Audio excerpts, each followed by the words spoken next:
Testing 1, 2, 3. Shoot, it doesn't seem to be coming up yet. I see a little bit. Let me see if your voice comes up because I have it on the other screen, so I'm seeing if I can hear what you're saying. Hmm.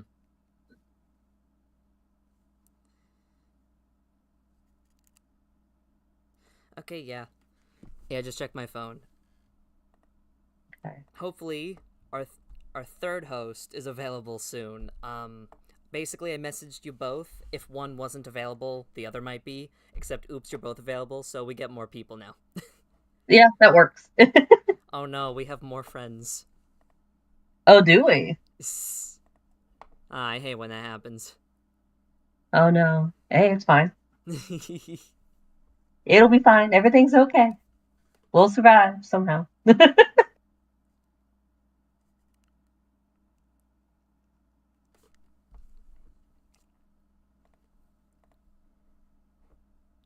Oh, have you talked to Nintala before? I don't know if I have. All right, The name doesn't ring a bell. that's okay. They're also in the on the outskirts of the webcomic sphere. They're pretty cool and awesome, and you will both get aggressively shouted out soon. Oh God. Oh no.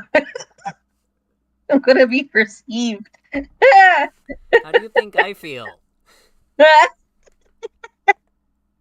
Yeah, you're gonna be extra perceived. This is on your channel. All eyes are on you now. I hope you Ah, feel it. I'm terrified. Valid. That's very valid. I would be too. It's why I don't stream. No, yeah. For historical context, i.e., last week, um, my Kofi goal was, or is it coffee or Kofi? I just say Kofi. Anyway, I had a goal for a few months, and it was for $100. And if we meet the goal, then I would read the first draft of a story that I'm still working on to this day. It's been heavily reworked, but I still have the composition notebook for Forbidden Anomalies. I wrote it back when I was 13. If we reached $100, I would live stream reading it. This is not that stream. This is just a test stream to get me used to the controls. Oh gosh. Fair. So I've decided on the 21st I'll be doing that. What we're doing today is inspired by Alt Schwift X, a different YouTuber who I just watch sometimes. Okay. Um, he he compared and contrasted the authors Frank Herbert of Dune and George R. R. Martin of many things, but most famously Game of Thrones.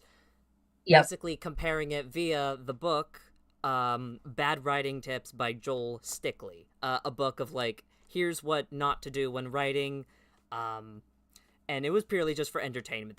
He isn't saying, oh, these authors are bad because they do these things, but as a joke, Gotcha. he was like, no, yeah, of course this is a factual statement, this is objective truth, and if you do any of these, it Objective. means you're a bad author. So in an We're effort back. to self-promo,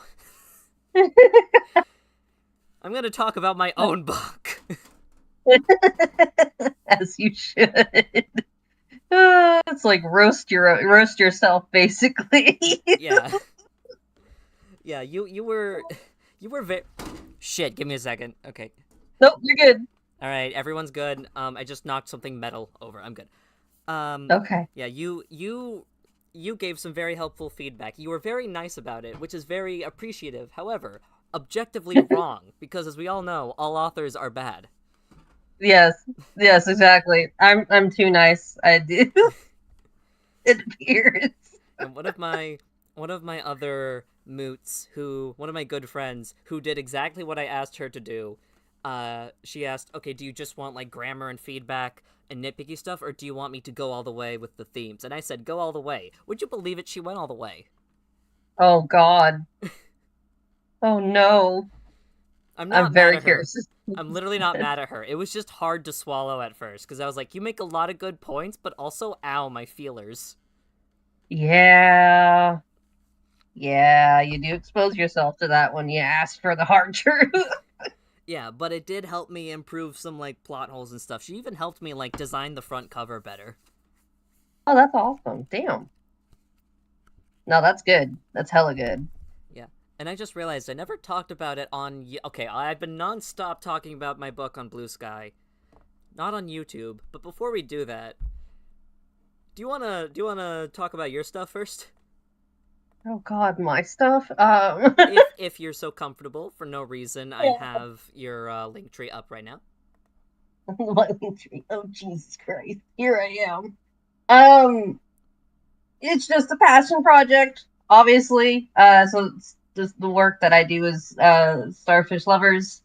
It's a lot of it is more or less just like a rage against uh the current times, honestly. Especially in specific religious trauma, and like the treatment of the gay community, and yeah, just politics overall. So it's just kind of a comic that I use to rage about the current events of this time. Oh shit! Would you believe it? So is my book. Exactly. Now you do have one up on me, on this in that yours is about furries and mine isn't. So you're better than me. How? Because they got. You have cat boys. I think I need to improve that in Escape Without Pride too. Okay, fair. There are cat boys. Yes, there are, and they are in space too. So it makes it even more complicated. Don't worry about it. It's really cool, and you should definitely read it. Yeah, read it. Yeah, after you, one of two concurrent viewers, buy my copy of Escape Without Pride, available for sale in the description below, then give all of your money to Nova. Just give all of it to me. All of your pennies, give them to me. Sign over The your the, bank the account. economy that we have currently. Give her your credit card information, your SSN even, so you can open new credit cards in her name. And vice versa, though, so it's fair. Oh Jesus. Fuck, man. Beautiful. Yes, that this is exactly. Yes, give it all to me. Whatever you Yeah. desire to give. Pennies and all. Maybe even peanuts. Alright, now before I describe my book, I'm gonna give Nin a few more minutes. Or maybe I could describe the book while we wait. Is that cool? Yeah, that's fine. Go for it. Alright, I'm gonna read what's on the back of the. Just the description I wrote on the back. Ahem. A sweeping executive order has banned and criminalized all gender transitioning. A private militia group, PASS, is deployed to target and arrest transgender people, some of which have disappeared. A non-binary adult has set to flee north to avoid a similar fate. How long can they sneak through people eager to report them to trigger-happy agents? Is there enough aid for the wave of American refugees, or is it too little too late? So, very apolitical. Hold on, my phone alarm. Anyway, not stressful to read at all. Very casual. Feel-good comedy, even. Yeah. Like it was such an easy read. It was not heart racing in any way, shape, or form. It, Totally not. it's 40 pages long. It'll take you an hour if you're quick. In chapter 2, there's an IBS scene, which I think is really funny. Yeah, it was more to pinpoint how like modern bathroom laws within the United States aren't just, gender enforcing in a bad way, but also could be ableist. Yep. Yep. There's a lot of issues wrapped up in preventing one group of people from using the bathroom. Anyone can fucking just point a finger and go. Yeah, there's a different scene in chapter 2. It's a little after the IBS scene where that happens. It's great. I'm doing fine. We're fine. We This say as the world is on fire. this is not a self-insert therapy book, and I'm so fine. Oh, N said that they will be here eventually. The roommates are watching TV loudly. That's okay.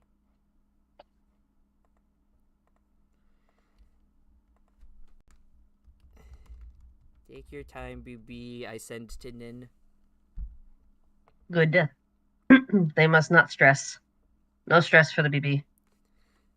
For the grown adult BB. Exactly. No, take your anxiety pills. Yeah. I will say, however, the current editions that I still have right now, these are actually limited edition. These have grammar and syntax errors in them that I forgot to catch before publishing and mailing them to people. Oh my gosh.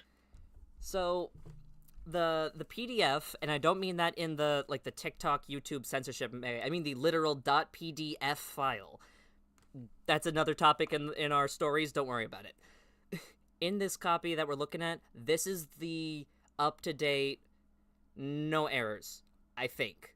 I'm sure I'll find some when we read through it though on the stream. Oh, you know we will. That's how it always goes. I mean, it took me like what 2 years to find even more errors in the first book that I published. Yeah.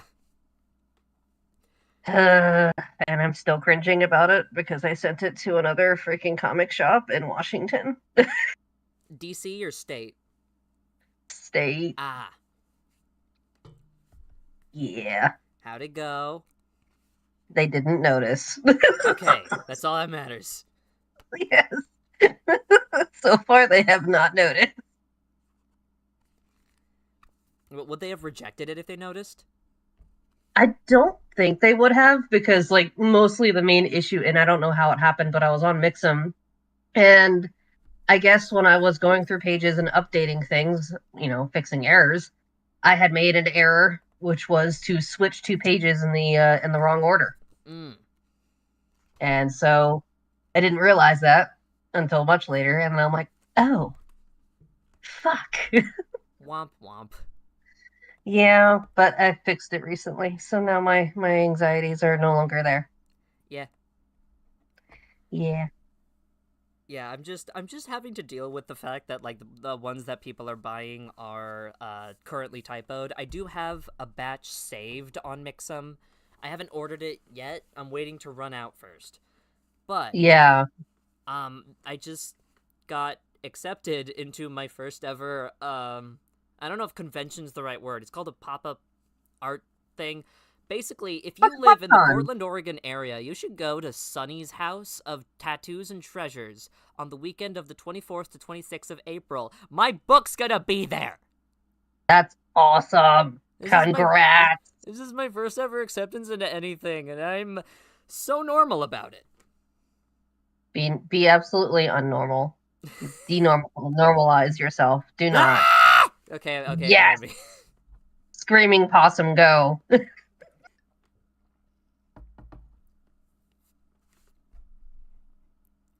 That's actually super exciting though, because I love it when like that happens. You only live cons and like shit. 1,000 miles away. You mind if you stop over for a weekend? Yeah, sure, totally. I'll just teleport. It's fine. Yeah, just I'm gonna run teleport really really quick. You know, Just I could do a get red an eye. Amtrak. It'll take you about a week. Yeah, right. I'll miss it and be like, "What the fuck? Where you were? Where were you?" Nothing. No, nothing. I was having an affair. Don't worry. Yeah, don't worry. It's fine. Everything's fine.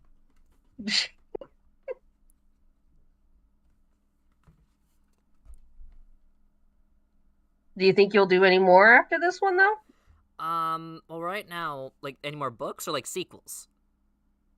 So, like, I actually mean, like, cons. Like, do you plan to go to more cons? I've been applying to so many. This is just the first one that Yeah. got me. Okay, gotcha.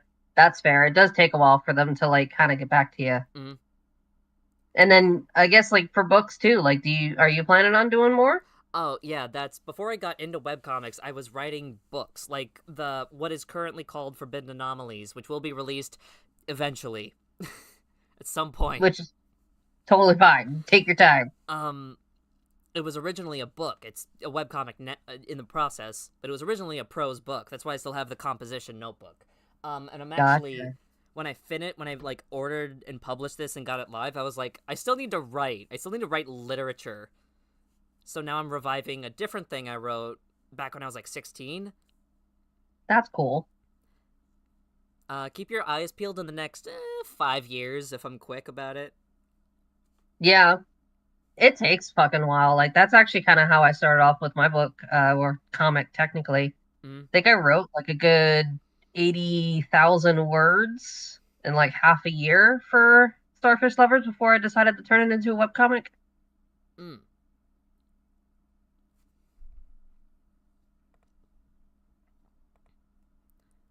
Oh, did it start as a novel also, or like script? No, like an actual novel. Like I Ah, actually had like full on chapters and everything for it. yeah. I think I got to chapter 12 before I realized I preferred making comics over writing. Yeah, for me, webcomics is like I love drawing and I love writing, so webcomics was like the easiest accessible. I don't know if compromise is the right word, but the best of both worlds. The problem is making Yeah. webcomics is hard.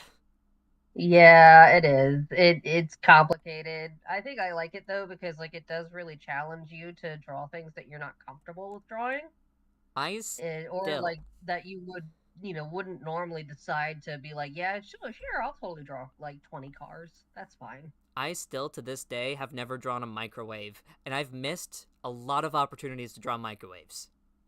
Oh no. There You should should have make microwave. there should have been one in the in the break room in my character's workplace. Why isn't there? For gore. Yeah. They want them to suffer. Or, the microwave broke and they have yet to get a new one. Yeah. Yeah. I will politely excuse the fact that the main character boys don't have one in their apartment because they're pretty broke. So like, yeah, makes sense. Yeah, like unless they go to Facebook Marketplace, they're not going to get a microwave. And even then. Yeah, I felt the need to. This is so dumb, but I felt so guilty about not addressing it that I finally sort of non-verbally addressed it in that they don't have like an electric kettle or a microwave or even a pot. They make their tea in like a saucepan, not because they like it that way, but because you think these guys have money. Oh no, this makes me think of that tea meme. Have you ever heard of that one? The which one? So it's the one where they're like fighting over how to prepare tea. Mm. I'll have to find it. I'll send it to you whenever I can find it. All right, I'm But it finding the page so I can prove to you. Okay. While we both find it. I think Tom might have sent it to me. Hold on. I speak the name of my friend of which I have not spoken of before. Where is he?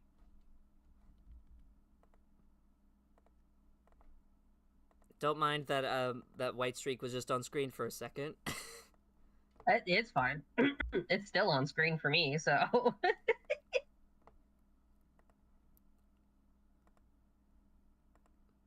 Oh no, don't you hate it when you're trying to self-promo and then you self-promo your other works? Yep. Oh my gosh, he totally is using a sauce pot. That is amazing.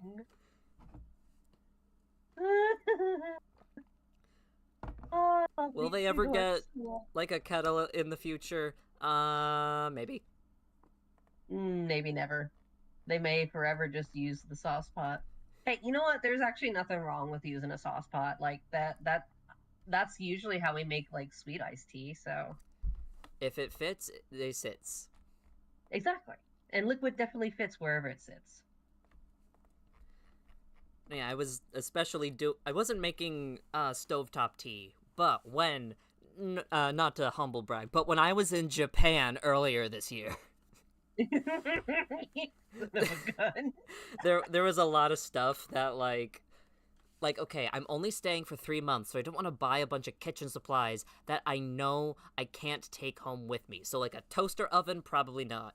I didn't have an oven, like I had a stovetop and a microwave, and it came with a free kettle, That's so cool. but no oven. So like I just had to live without peanut butter cookies. It really broke my heart. That So trying to yeah. microwave and cook them stovetop, impossible. Yeah, that seems like it would be a little difficult actually. I can't imagine making cookies. I mean, I can imagine making like Muffin mug. I've done that before, or Mm, cake mug. And I do that like in the microwave whenever I'm having a really struggle day. yeah. I don't think I've ever made a cookie on. I now want to experiment making a cookie on a stovetop. Now, maybe my recipe was just bad, but the way I was trying to cook it, it was basically like, oh, easy air fryer cook peanut butter cookies. You need some peanut butter, a couple eggs, depending on your serving size, and some sugar. And I was like, okay, sounds easy enough, but I can't really buy an air fryer. Let's just cook it in the microwave. Nope, charcoal. Oh yeah, and also depends on how long you left it in there. And then on top of that too, like microwaves just nuke shit. It just nukes it. Yeah. Oof. So then I'm like, okay, Oof. that didn't quite work, but I still have a lot left over. So now I was trying to do stovetop. Nope, charcoal. So like really low Oh. temperature. Nope, charcoal. So now I'm like, okay. Here's what I'm gonna do. I'm gonna cook it in the pan and then put like the lid on to trap some of the heat and steam in, and then I'm gonna like rotate it every 20 seconds. And you know what I got at the end? A crumbly mess that disintegrated if I breathed on it too hard. Oh no. I had I just almost feel like you basically have to make like a peanut butter pancake. oh fuck, I should make peanut butter pancakes. That would be dope. Now that I'm Peanut home, butter I can do that. pancakes are good. Yeah, you can. You can absolutely do that. You can even add a little bit of chocolate to that shit. Make it a chocolate peanut butter pancake. At the grocery store when I was in Japan, they sold I'm not joking here, 400-gram chocolate bars. Why? I don't know, but I may have bought 2 or 3 or 10 over the course of my trip. Wait a minute, 400 gram. I don't think my brain is comprehending what that Almost one actually means. pound. What? Wait, what? Forgive me. I was metriced up in Japan for those few months. So the serving size, well, not serve the size is 400 grams, but I know 500 equals 1 pound. So this is a little under 1 pound of chocolate. Oh my God. They actually sell it like that? Hand for reference. Should I put this on Wait. stream? I think I should. Yes, I would like to actually see that because I'm a visual learner. Well, all right. Well, I sent you a picture in your DMs. Beautiful. I need to see. Holy motherfuck! That is massive! Wait! Wait! Holy shit! That's badass! Now, where do we buy them in the U.S.? I don't know. You don't buy that in the US, babe. There ain't no way. And I bet you that shit's actually good, too. Yeah, Japan is big on sweets, but not really on sugar content. Which is better in my personal opinion because I actually really like bitter stuff, and so I bet it has like a really nice bitterness to it. Yeah, like okay, this was like sweet enough, but when it's 400 grams and you have no self control, don't worry about it. But they did have a dark chocolate variant. Now, I have a sweet tooth, so for me, the dark chocolate was just a little too bitter. So, for Uh-huh. some of my for some of the treats that I gave my language school classmates, and I needed like the right amount of bittersweet, I bought this and the dark chocolate variant, and then I mixed them together. That is so cool. Did I ever melt like massive portions of these together and then just eat it like fondue or not? Maybe yeah, like fondue. Uh, no comment. Look,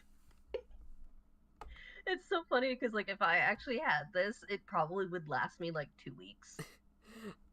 Listen, I have no self control. Nor does my wife, but that's she loves sweets as well, Yeah. and I'm not far behind her.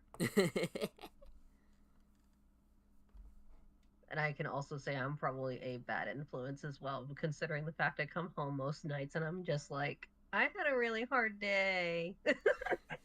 Well, most days you have hard days. My condolences.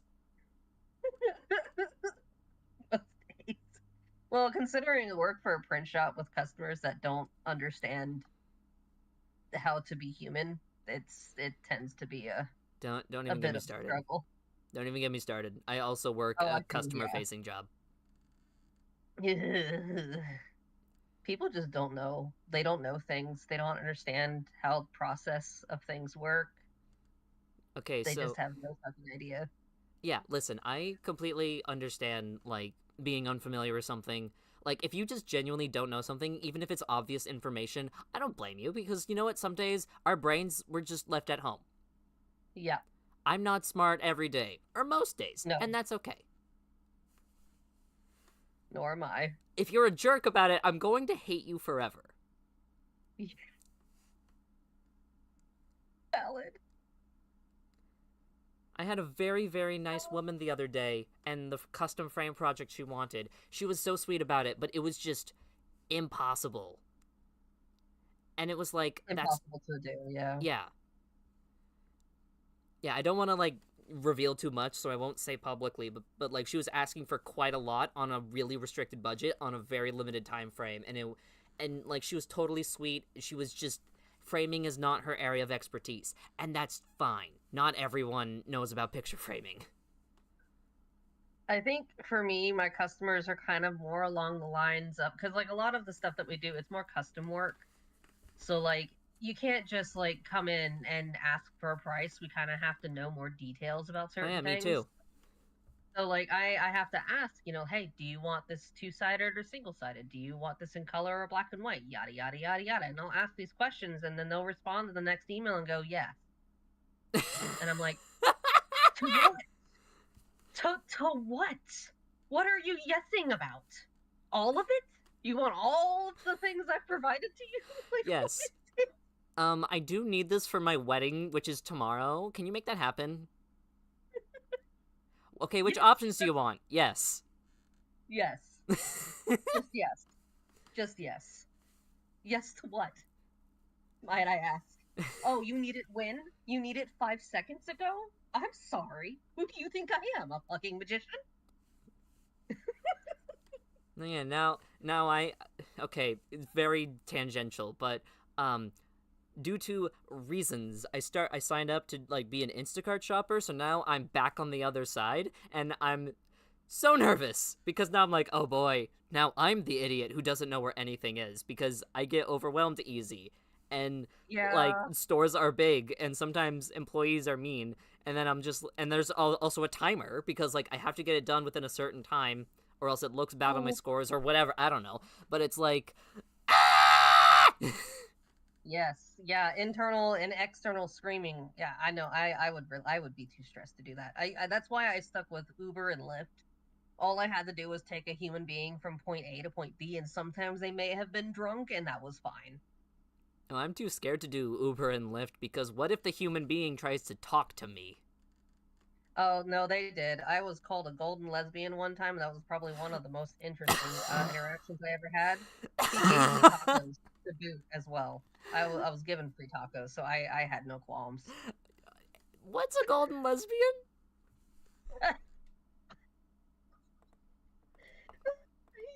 Okay, so this is gonna sound a little weird. So he basically asked me, like, have you ever had the S word? Have you ever done the thing that humans do Have when they you want to ever be bumped intimate? uglies?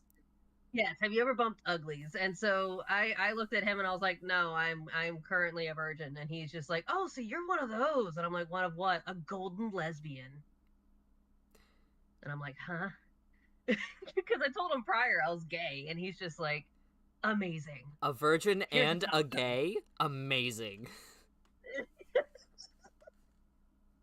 He was drunk. Like I picked him up from a dive bar and everything, and he was just completely drunk. And in the back of the seat was just like, "Hey, if you stop at Taco Bell, I'll get you tacos, but I'm gonna order tacos." And I'm like, "Okay, cool." Orders like 60 fucking tacos. How many did you get? I got like maybe three. Nah! Now, thankfully, I don't have to talk to my customers face to face. I just have to do it over a chat.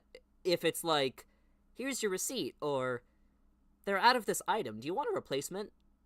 Or, on Yeah, my way. which are like, those are I can handle that more often than not. I do like I can definitely mask pretty well in regards to like having to talk to people, and I can put on the Snow White voice and stuff, but usually when I come home it's itch crash time. No, It's yeah, decompressed. I was out for a maximum.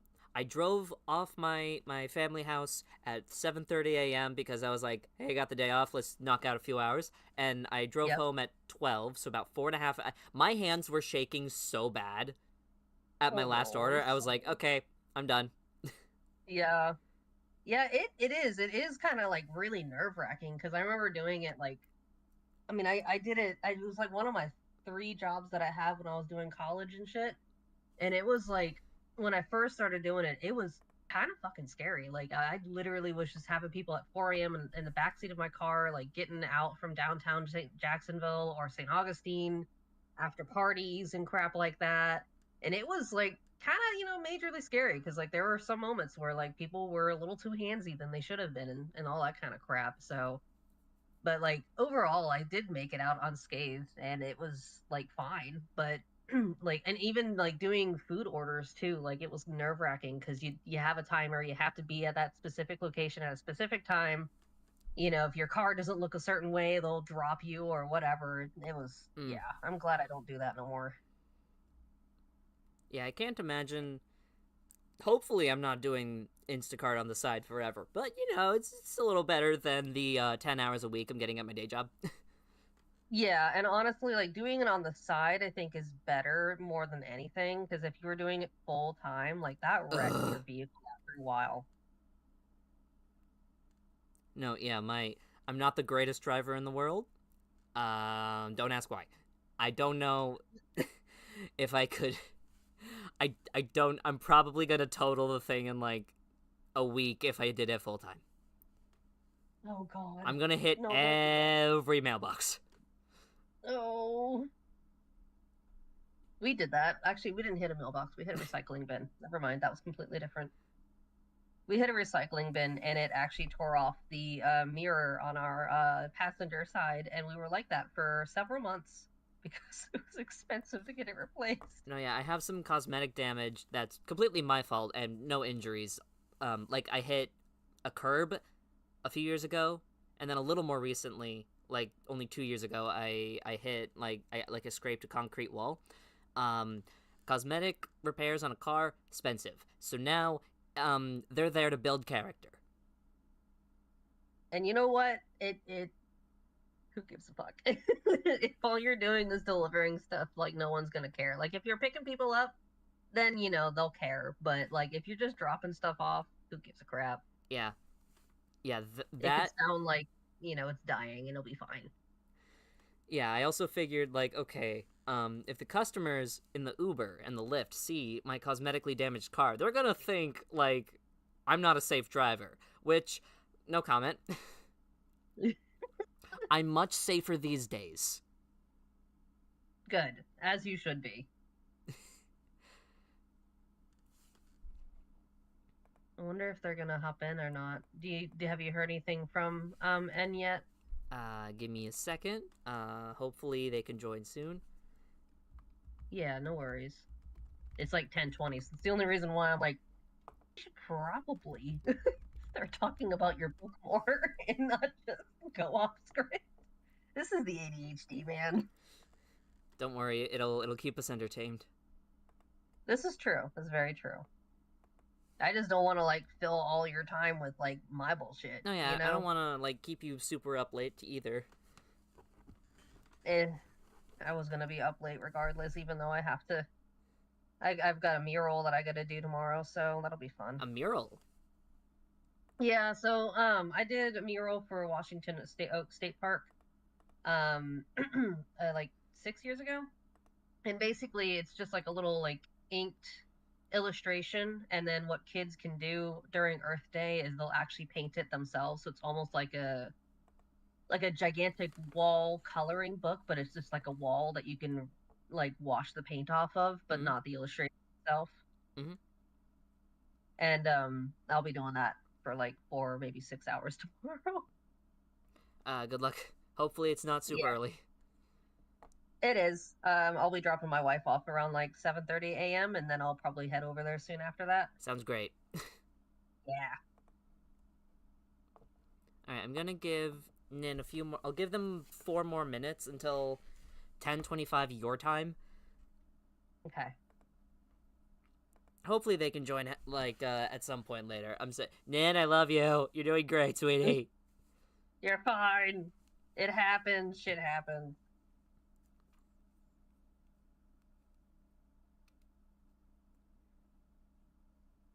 Do you want to complain more about customers in the meantime?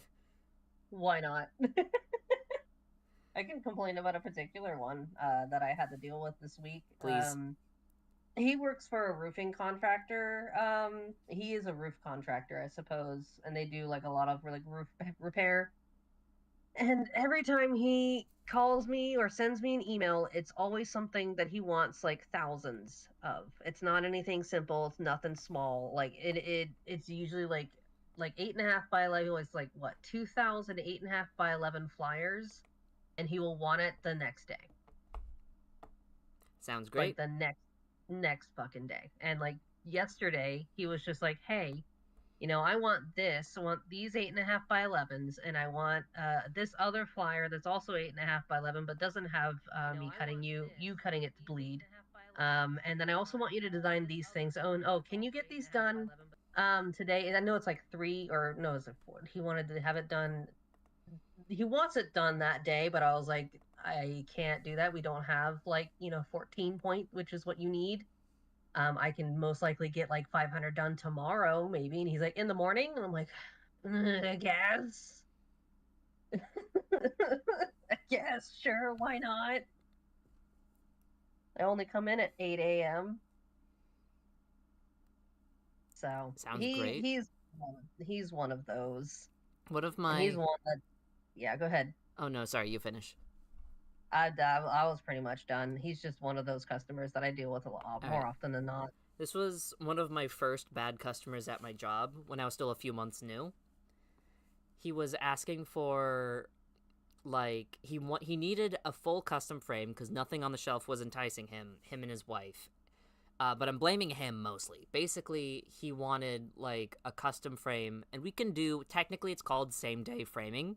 It's not. It's like we have the disconnected leg joints. You get a few choices of color. They're all MDF wood. We glue it together in house, and wood glue takes several hours to fully cure, like minimum 24 hours. Yeah. I didn't know this at the time though. So No. he comes in and he constantly goes back and forth and he's like, please, please, please, can you get this done tomorrow? Please, please, please, please, please, please, please, please, please, tomorrow, please, please, please, please, please. And I'm just like, I'm sure it's okay. And he's like, haha, I told you, honey. I'm talking to his wife, like, haha, just like being nice can get you whatever you want. I'm like, I really hope so. I hope so. Yeah, Jesus. And it wasn't a complicated order. It was just a lot to ask for in not a lot of time. He is placing this order at 8 p.m. and he wants to come in tomorrow morning.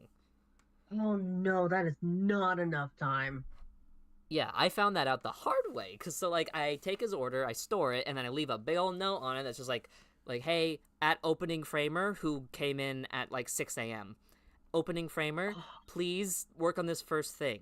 However, I didn't leave that Yeah. visible. I put it properly stored in the proper date, like a good employee. So she didn't even see it until like Oh, 9:01 a.m. This guy walks in, expects the frame to be done. uh, when I'm sure he was ranting and raving. He made her cry. Oh, I hate customers like that. Now, I wasn't there. I came in at like 11:30 that day. I was like this was this coworker's first day back from medical leave. Are you fucking kidding me? Yeah, so I walk in and I'm like, "Hello, coworker. How's it been? Are you doing okay?" And like tears are running down her face, and she's like, "That guy you got was a fucking asshole. You know what he said to me?" Oh, wow. And like she was just stressed in the moment, but also like I did not give her a good hand. I was inexperienced, but it was like, I think the customer needed to learn a lesson in fucking manners because honestly, like the customer is never fucking right, in I'm my personal opinion. I'm trying to be better about telling customers no. Yeah. We're pretty good at that. So the person that I work with, my boss, she's probably like one of the best bosses I've ever had in my entire life. And she's not afraid to tell people no and why. And she's kind of crass, which is like something that I absolutely love about her. So like today we had a dude that was asking for like the entire roll of like these bags. Because he had like kind of all this stuff kind of fall through. So he wanted poster bags, and he wanted posters. And like the whole time Penny's just reminding him, you came in like 10 minutes before we're closing. We've got other shit to do, right? I'm just like, damn, Penny. But like, it's that kind of shit. So she's just really cool, and I like her. But she's she's sort of that type of individual that will definitely like absolutely say no to anything. And like with Chris especially, like when I told her that like he wanted 2,000 of this, she's like, hell no, we're not doing that. Tell him you can do 500 and that's it. So I think we need more of those kind of people. Yeah, my boss is also really good at telling people no. The problem is some customers will hear that no, come back later when he's clocked off and someone else has taken over, and then go like, "Hey, can we do this project? I talked to boss man about it," and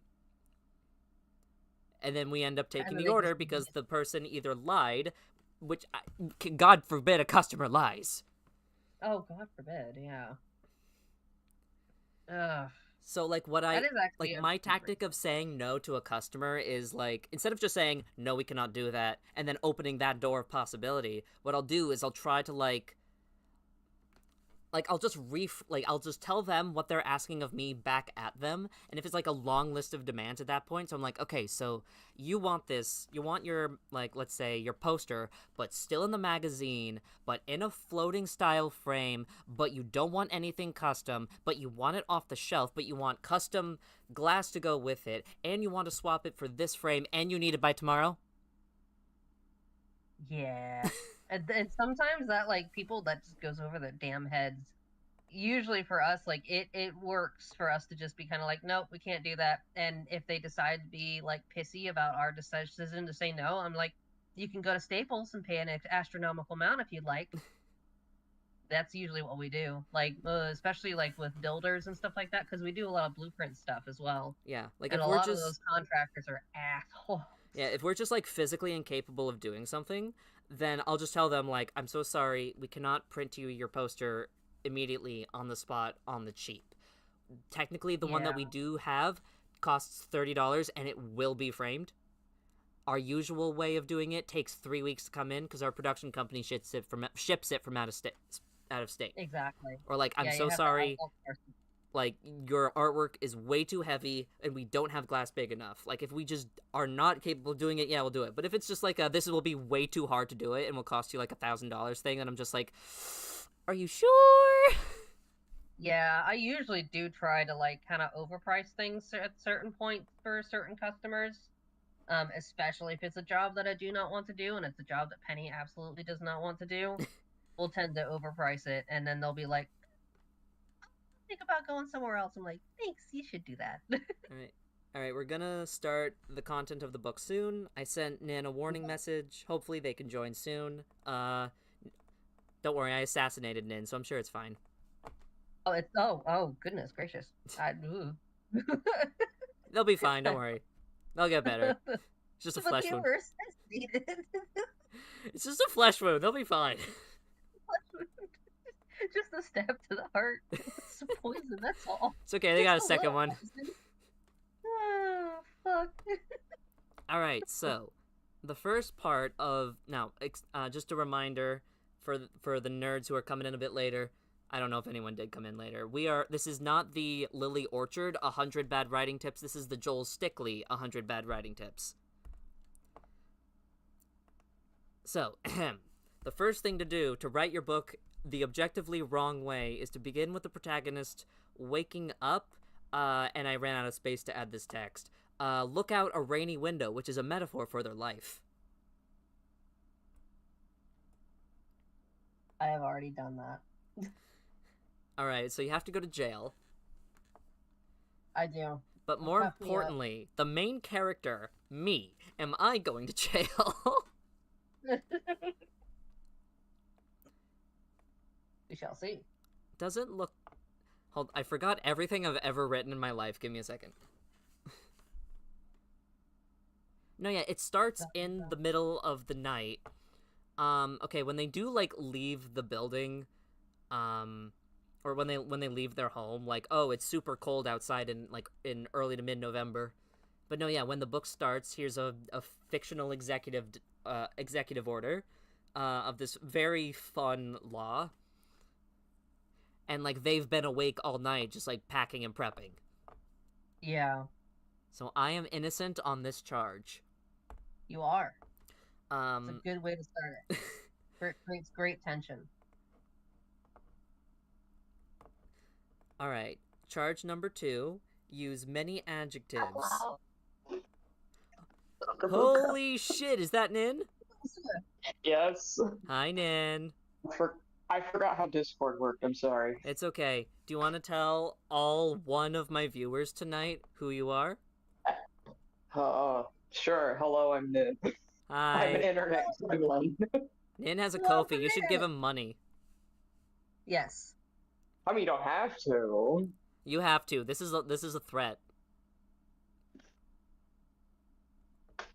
Give me money so I can spend it on bills. That's all it's going to.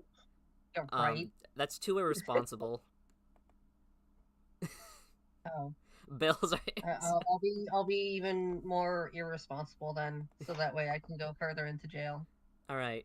Nin, tonight we are reviewing whether or not that really cool book I wrote is objectively and factually bad based off of what some guy wrote. I've been out of the loop. What the fuck has been going on? This guy wrote a book purely not as you have to do this, but he wrote it with the intention of here are some helpful writing tips to avoid doing should you so write a book, but it doesn't mean that if you do these things, these are inherently bad. It's all about implementation. For comedy's sake, I'm saying that this is objective truth.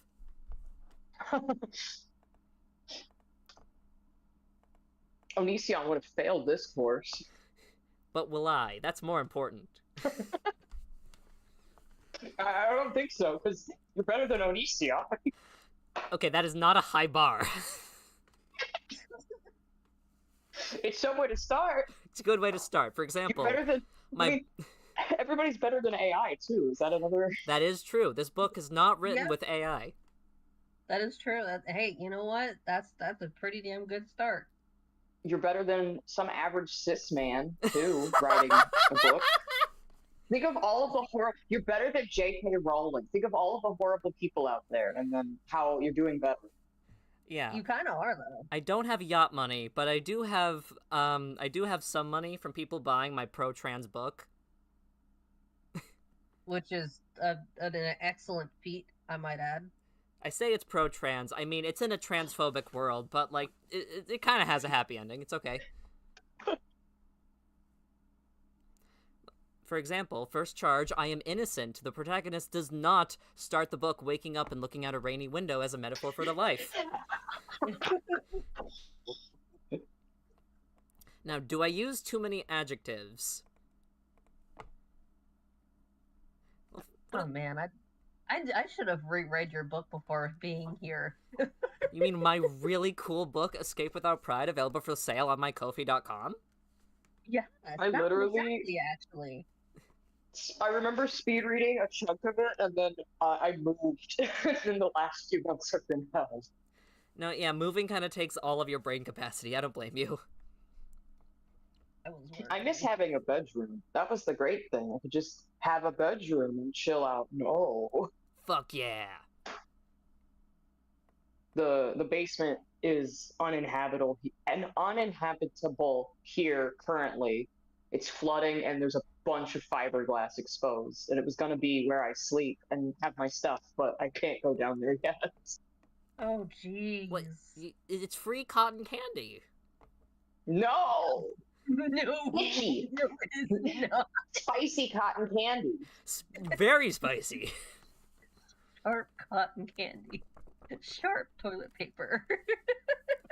All right. Cotton candy made out of dark matter, it might as well. Oh, Yeah. No. All right, now how many? I was actually told one of the feedback I got was that I didn't do enough window dressing. That there aren't enough adjectives. Like I didn't really describe what the main character's room looks like, other than it was really cluttered and there's a bed and a desk on it. I mean, I'm one of those people when it comes to that kind of criticism, unless it's absolutely necessary, I don't want to describe it.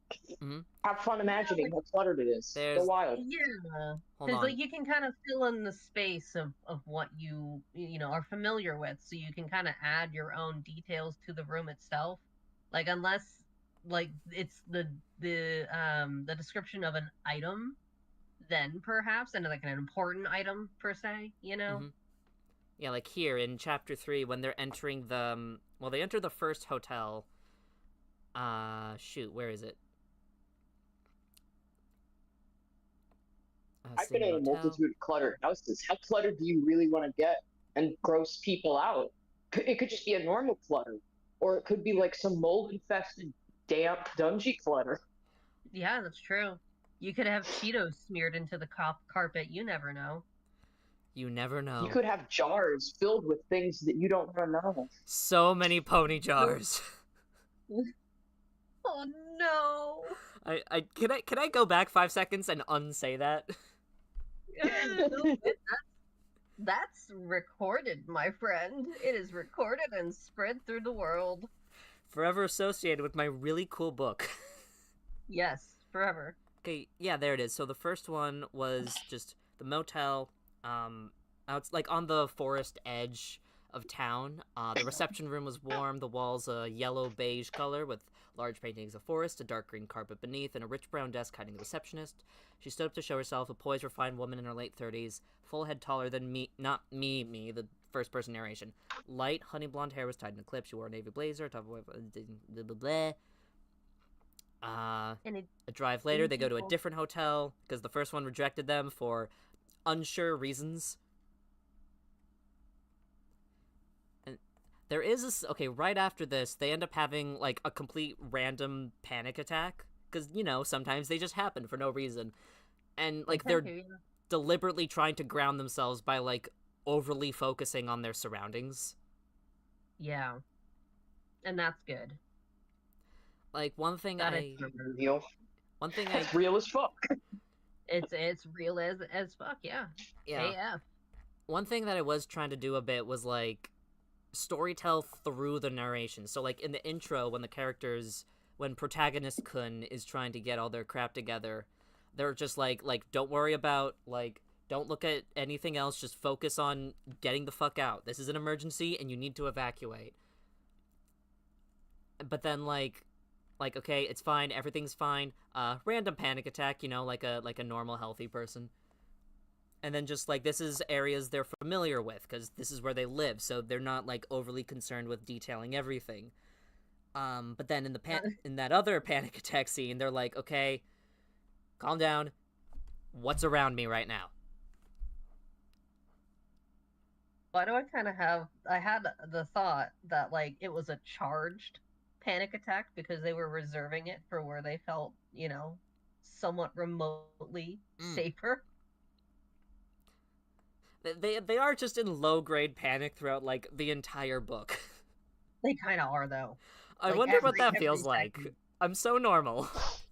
Oh yeah, I have no idea what that means at all. I'm just so glass-eyed and joyful. It is just me music up here all day every day. Yep. I'm small beans. Yay. I like But wait, hold on. This isn't about implementation and trying to use it purposefully. This is about, do I have it at all and therefore I'm guilty? So am I guilty in this one segment? I would say no, you would not be. You're innocent of this. Judge number 2? You've never done anything wrong in your life ever. Finally, someone who sees. A baby angel. Alright, on charge 2, I am innocent. On charge 3, starting 3 chapters before the plot. Okay, so there's 5 chapters. 5 chapters before the plot? There's 5 total chapters in Escape Without Pride. Oh. I mean, I don't No, you start with the plot immediately. I was recommended have to write, single like, paragraph a for setup plot. scene of, like, ads, like, don't just start straight away into the order, perhaps, like, have build up to it, which is, I mean, not a bad thing. I definitely could do that, but I chose not to because I'm evil. Yeah. Like a prologue, you could call it, like one of them good Yeah. authors.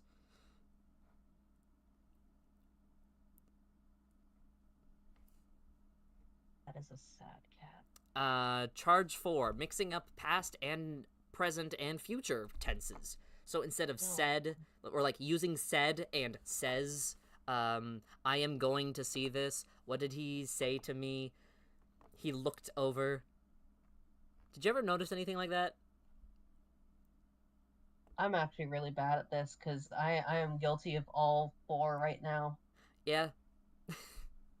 And this one in specific would be one that I would just not notice because that's how bad I am at writing. All right, so we can have your trial later. We can sentence you to death on another day. I'm just trying to read. I don't quite remember. Judge 2? I would say that was very much confusing just hearing it read. It sounded like something I would say, and then I would have to edit. All right, charge 4, innocent. Never using said. There was one thing that we must have been told when we were kids, that is, don't use said, because that's too bland. But Stephen King, the only author... the only one. Well, in his writing tips book, he said sometimes you need that neutrality, because this leads to situations where, like, oh, like, I wonder what the weather will be like later today. He pontificated. Why the fuck do you... Let's see, how many times do I say said? Yeah, actually, I saw it several times. Alright, in the course of 39 pages of book content, it's 17 times. So, like, sir, we're approaching Seattle. This is your stop, he said. Well, that definitely ruled out the never using said, because this is not never. I'm getting his license plate. The woman said. There's more stuff in the narration. Alright, so, charge 5, innocent. We're on a roll. There's only 95 more to go. Oh, God.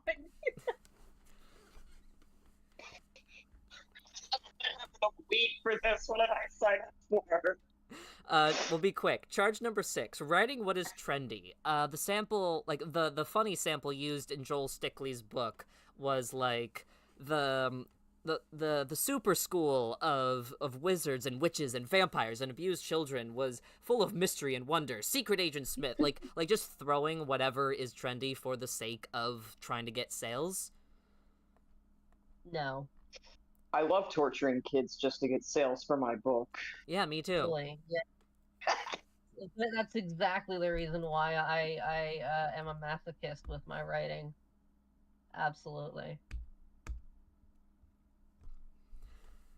I don't view that with your book at all. I mean, okay, this is very topical. Mostly just to, like, get some scary thoughts out of my head. And then I was like, well, what if I made money off of my therapy book? What if I was a capitalist? Capitalism is great. So, I'm doing great. Charge 6, innocent. Charge 9, misuse apostrophes.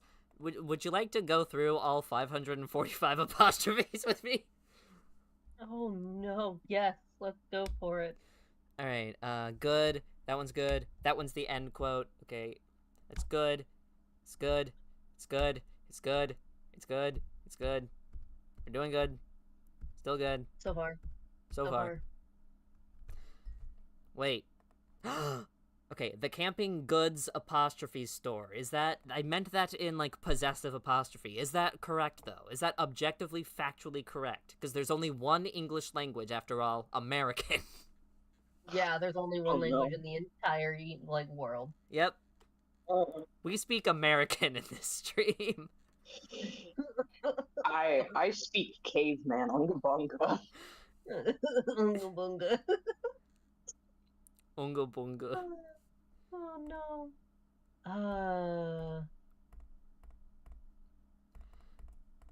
I don't know. I'm Tell me, feeling I too don't know. merciful. Maybe I am guilty. I'm You second might guessing be. myself. Ah, shoot. All Because right. that might be the only thing you're guilty of. Charge 7. Guilty. Yes. One guilt. 1 One guilt. G. 1 sin. Let's go. Charge 8. Yes. Creating unlikely love interests. Nope. No. Nah. Okay, so throughout. Okay, so there's one. There's a few married couples. Sister is older sister character who's never in the book but is just mentioned. She has a husband. There's the married couple in the gas station mini mart. There's Tacoma and Olympia in chapter 4, and then in chapter 5 it's Kira and her deployed military husband. None of those feel unlikely to me, though. And not to clarify, this doesn't mean unlikely as in opposites attract, that kind of trope. It means trope. It means more like it coming out of left field. These are literally incompatible people. No, don't know. Yeah, I don't think it's bad. I think it fits fine. I think if it fits, I'm fine too. Charge 9. Mixing up metaphors. Now, I'm going to read a quote from Joel Stickley's book here just to better illustrate this. Seeing the lie of the land and bracing for impact, I stepped up to the plate and prepared to eat my words. In the hollow blankness of the auditorium, my creaking cough thundered like a volcano going off, a single pistol shot in the echoing cavern of expectation before me. So, I began, my throat as dry as my wit, which was sharp as my tone.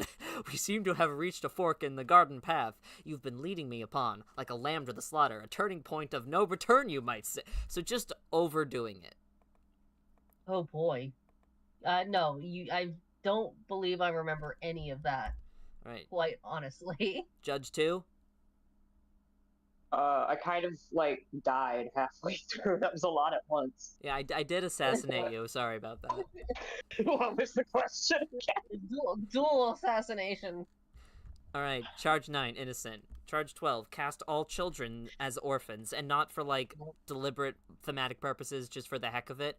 Not applicable. There are no children in this story. No, they're not. No children allowed. Metaphors, that was the last thing you said. Yeah. I just now remembered. You good? Yes. You're recovering after my assassination. Alright, charge... I'm just kind of, like, very out of it today.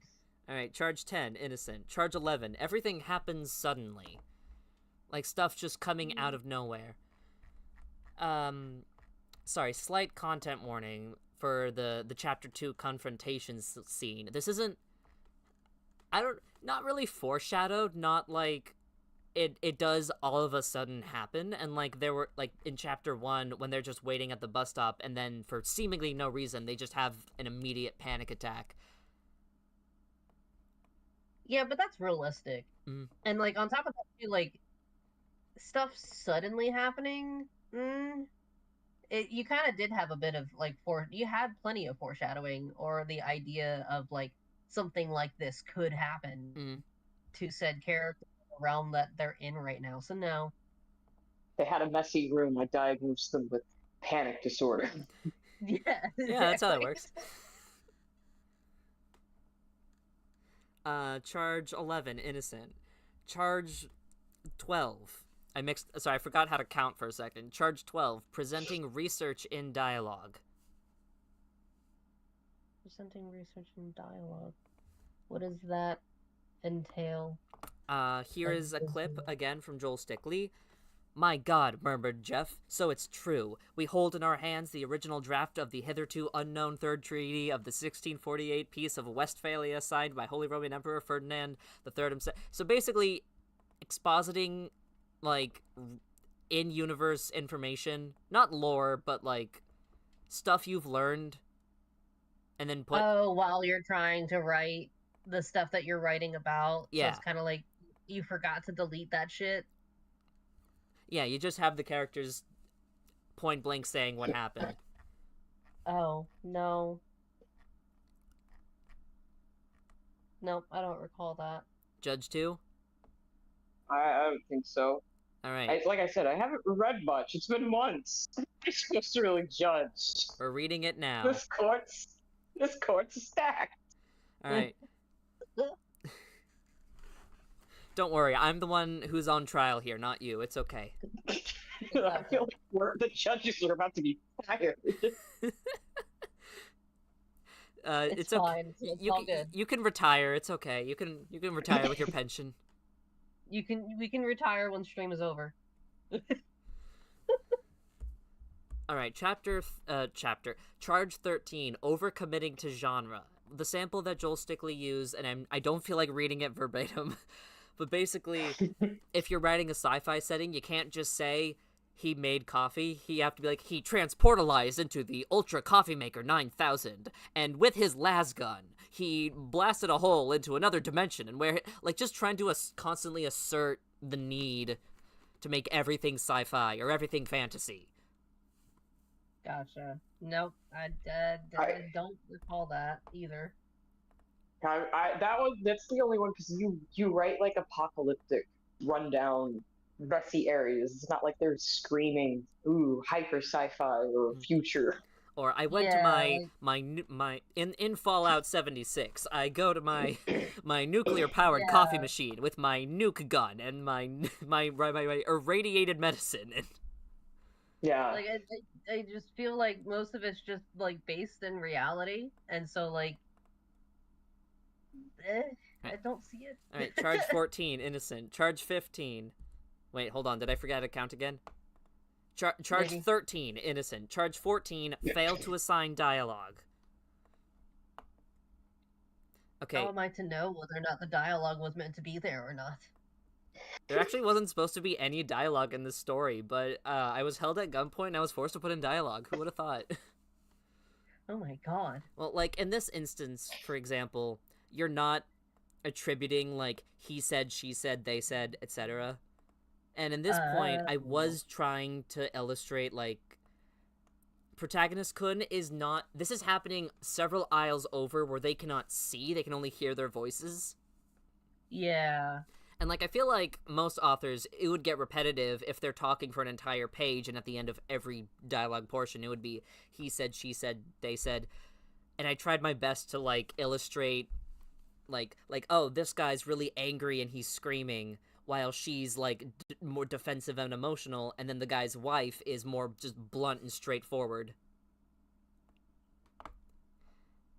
But yeah, and in that case, like, it's got a reason for it, but it's there, which is bad. It is there. Yeah, even if it... I mean, are we, like... I guess if we're gonna be, like, you know, stone cold, this is law. It is law. It is law, so therefore, yes. Judge 2? Hold on, I'm eating a fruit pie. Understandable. Have a nice day. We must pause for the fruit pie. Fruit pie pause. So I'll make very prolonged eye contact with Nin. Yes. Chew faster. Or slower, whatever you prefer. It matters not. Can we make this a mukbang stream? Do you want to turn your camera on? Oh man, I wish. I don't have that kind of money. You think I can afford food? An artist? I don't have that kind of confidence to show my face online. I have coffee and I have fruit pies. That's all I have. I can buy you more fruit pies, I promise. No, I'm kidding. I was also thinking when you explained the rules, I'm like, you know, these, if there are really 100 rules or whatever, but how many we fucking going through? You were only at 14. You only wrote 5 chapters of the story. I don't think it's, like, fair to yourself to even judge all of these little, like, writing details for a 5-chapter thing. I think it is, and in fact, I could go on for 3 times as long, and this is just to spite you. A true masochist. Okay. I don't have all night for this. Alright, charge 15, pick the wrong hero. And this means, like, John Smith was a super awesome action hero, but I, Timothy, watched it happen. Oh gosh. Great Gatsby kind of ass. Yeah, but that was for Or thematic like purposes. the Dragon Bone chair for sure. Would you consider anonymous protagonist Kun the wrong protagonist? Like, genuine question. Yes, because to me they're not really a hero. They're just someone trying to survive. So yeah, I am would guilty. say yes. You are guilty. All right.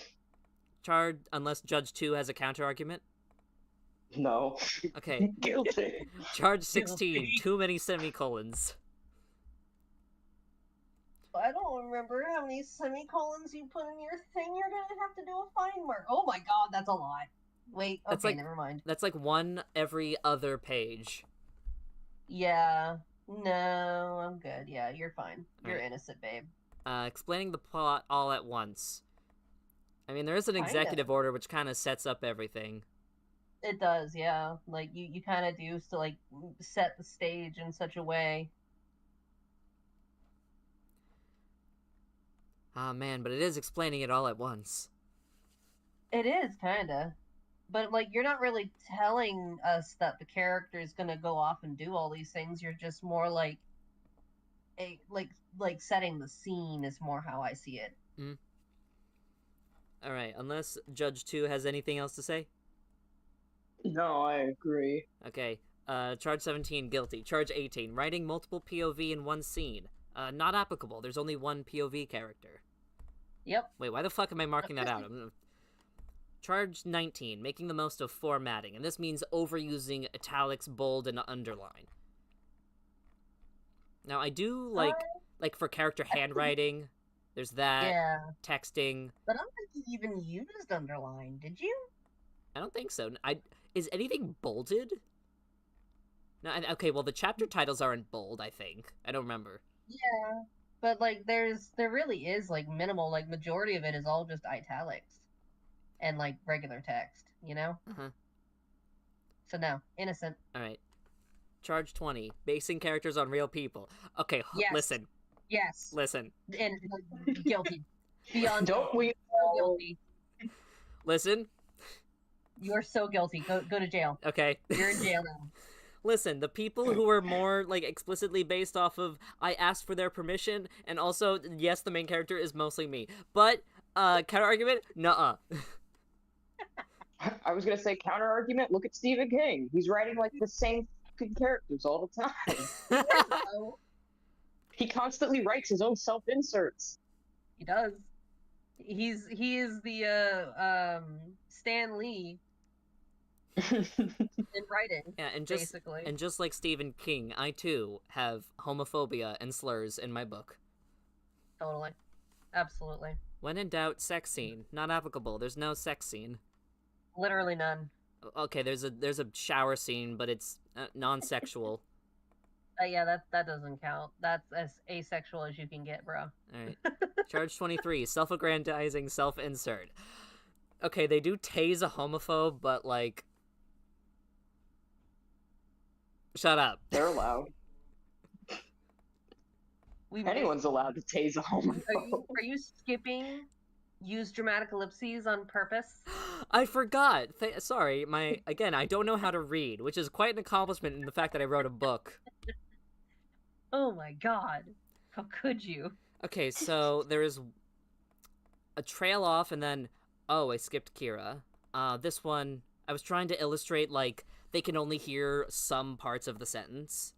So, like, why don't you... blank blank wanted to... She was being mouthy, blah blah blah, so I told her...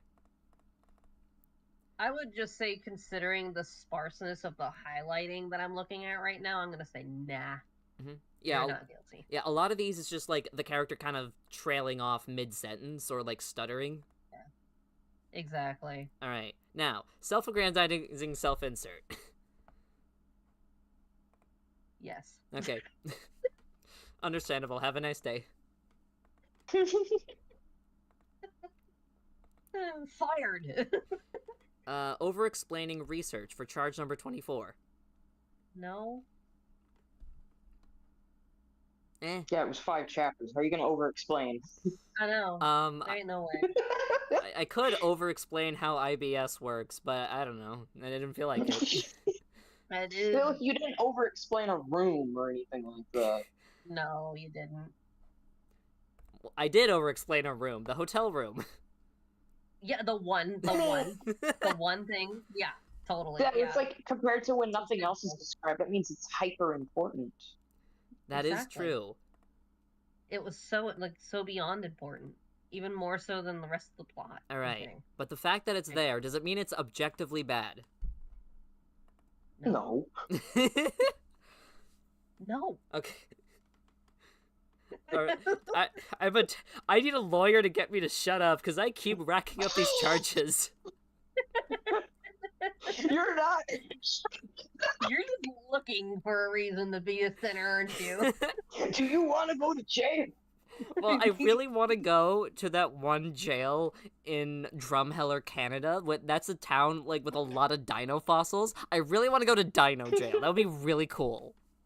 To be fair, jail would be better than our current existence, considering the fact that they would give us food and housing. Yep. 25, Thesaurus Dino Abuse. jail just sounds like a furry story now. Yeah, my next book should be about dino jail. It should be. I want to know about dino jail, just as long as you know. Like, it doesn't have to be anything like sexual. It could just be dinosaurs, but they're just in jail. They're just in jail. It's just dino jail. Really And they big don't jail. escape. They're one ton, and they just don't crash through walls. They're just like, well, I'm in jail. I have to serve my sentence. Goddamn. Yeah. What would count What as, did you as do? crimes for I dinosaurs? existed. Because you kind of have to kill and eat if you're a certain species. What if they were like weird vegan dinosaurs? Oh, you mean like the herbivores? Vegan T-Rex. A vegan T-Rex. Vegan T-Rex. Okay, well, that might be tricky. One's saying there's flat Earth and he's making a cult. Like, He's got anything could happen. One could say that there's doomsday and meteors are gonna kill us all. Yeah, look, get a load of this guy say there's a meteor coming. The end is nigh. They make up their own religions about the end in dinosaur prison. Yes. Anyway, charge why- 25, Thesaurus Abuse. Thesaurus, isn't that a twist?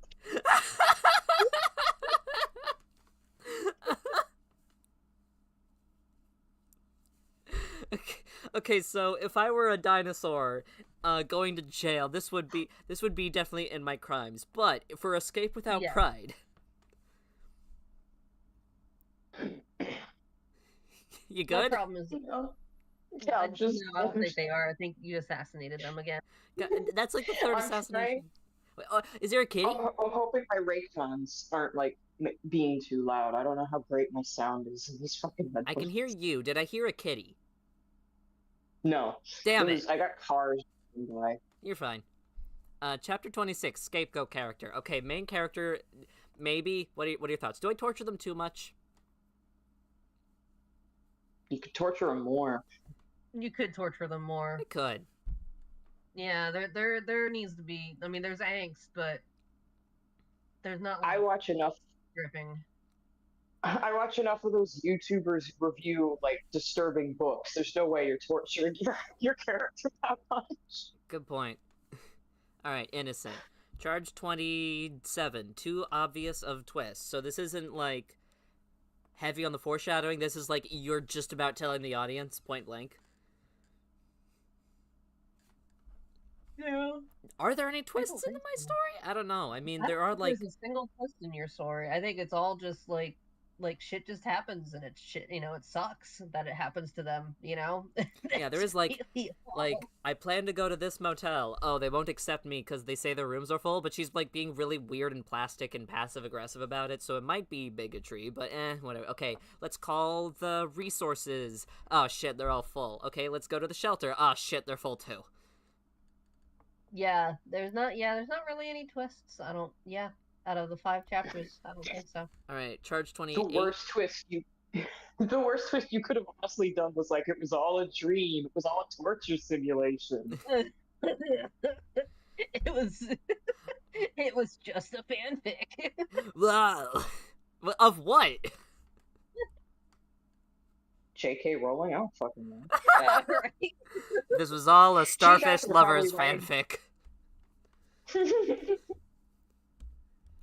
Maybe she's the real writer of My Immortal. Maybe. Maybe. Alright, 20... Hold on.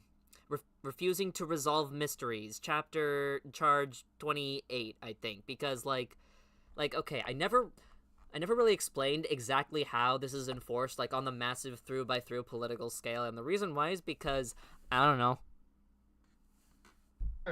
Is that a mystery that super needs solving as to how they're able to enforce this extreme kind of order?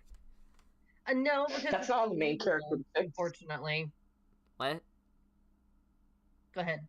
No, I didn't hear you. What? Oh, I said that's not on the main character to fix either.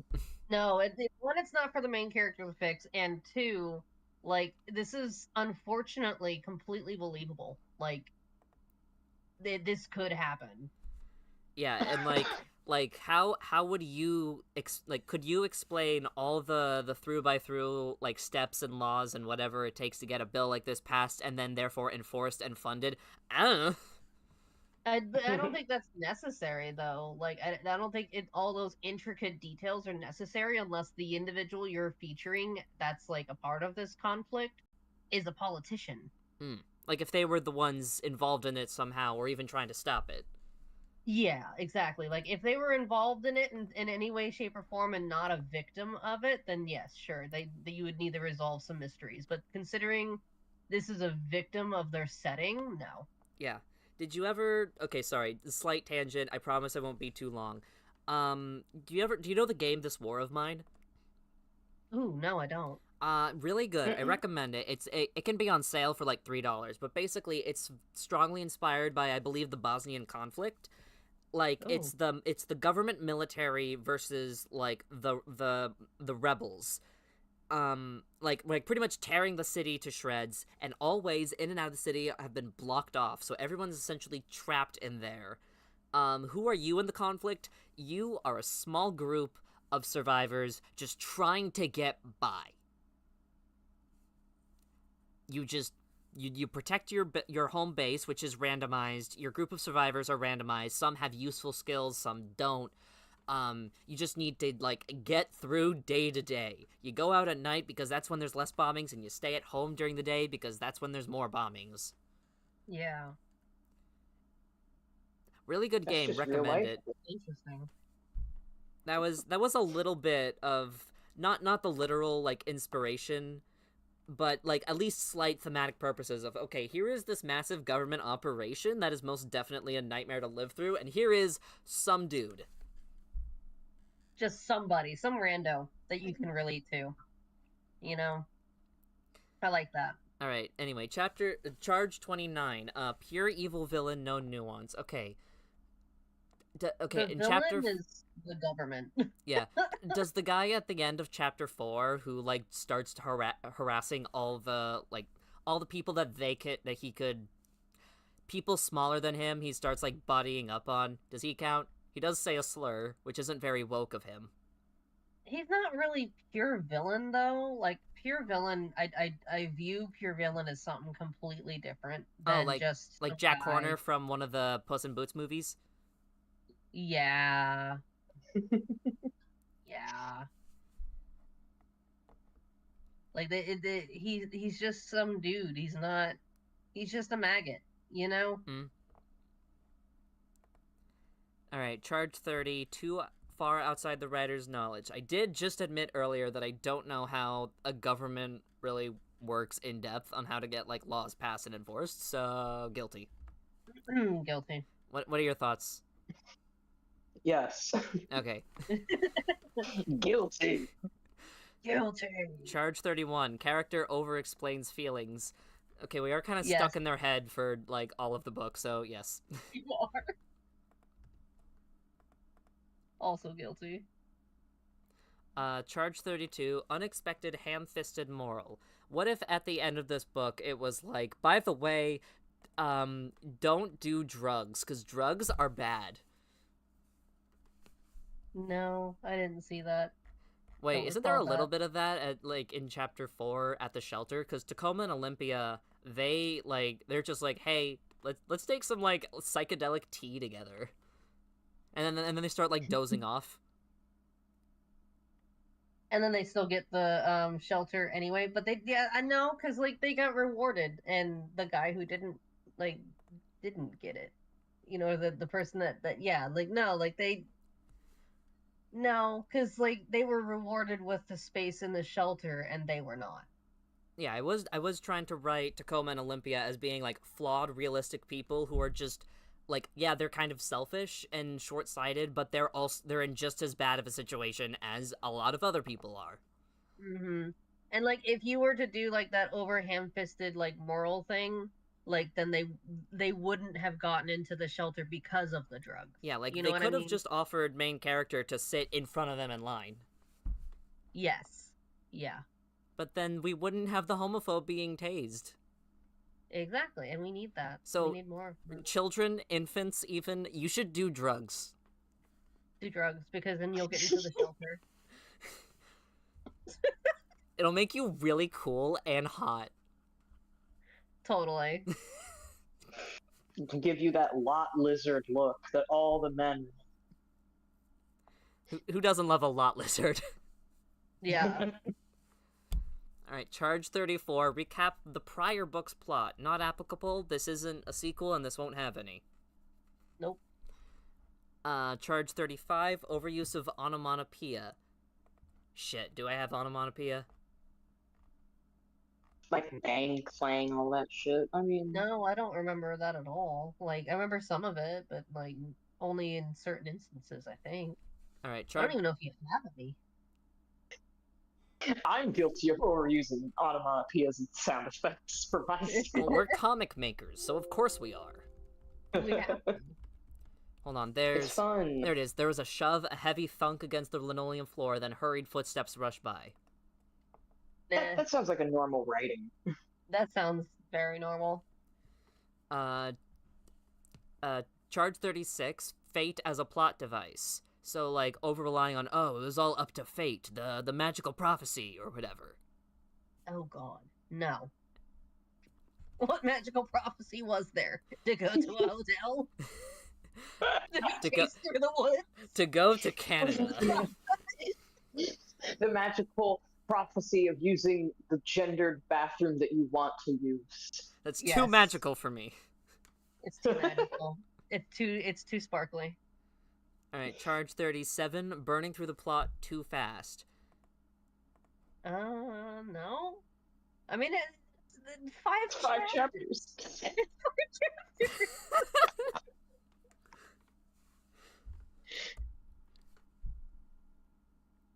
Yeah, I could think of ways to write it like to condense all of it into one, like, oh, the main character did everything cool in chapter 1, and then it's 4 chapters of them just chilling in in their friend's place.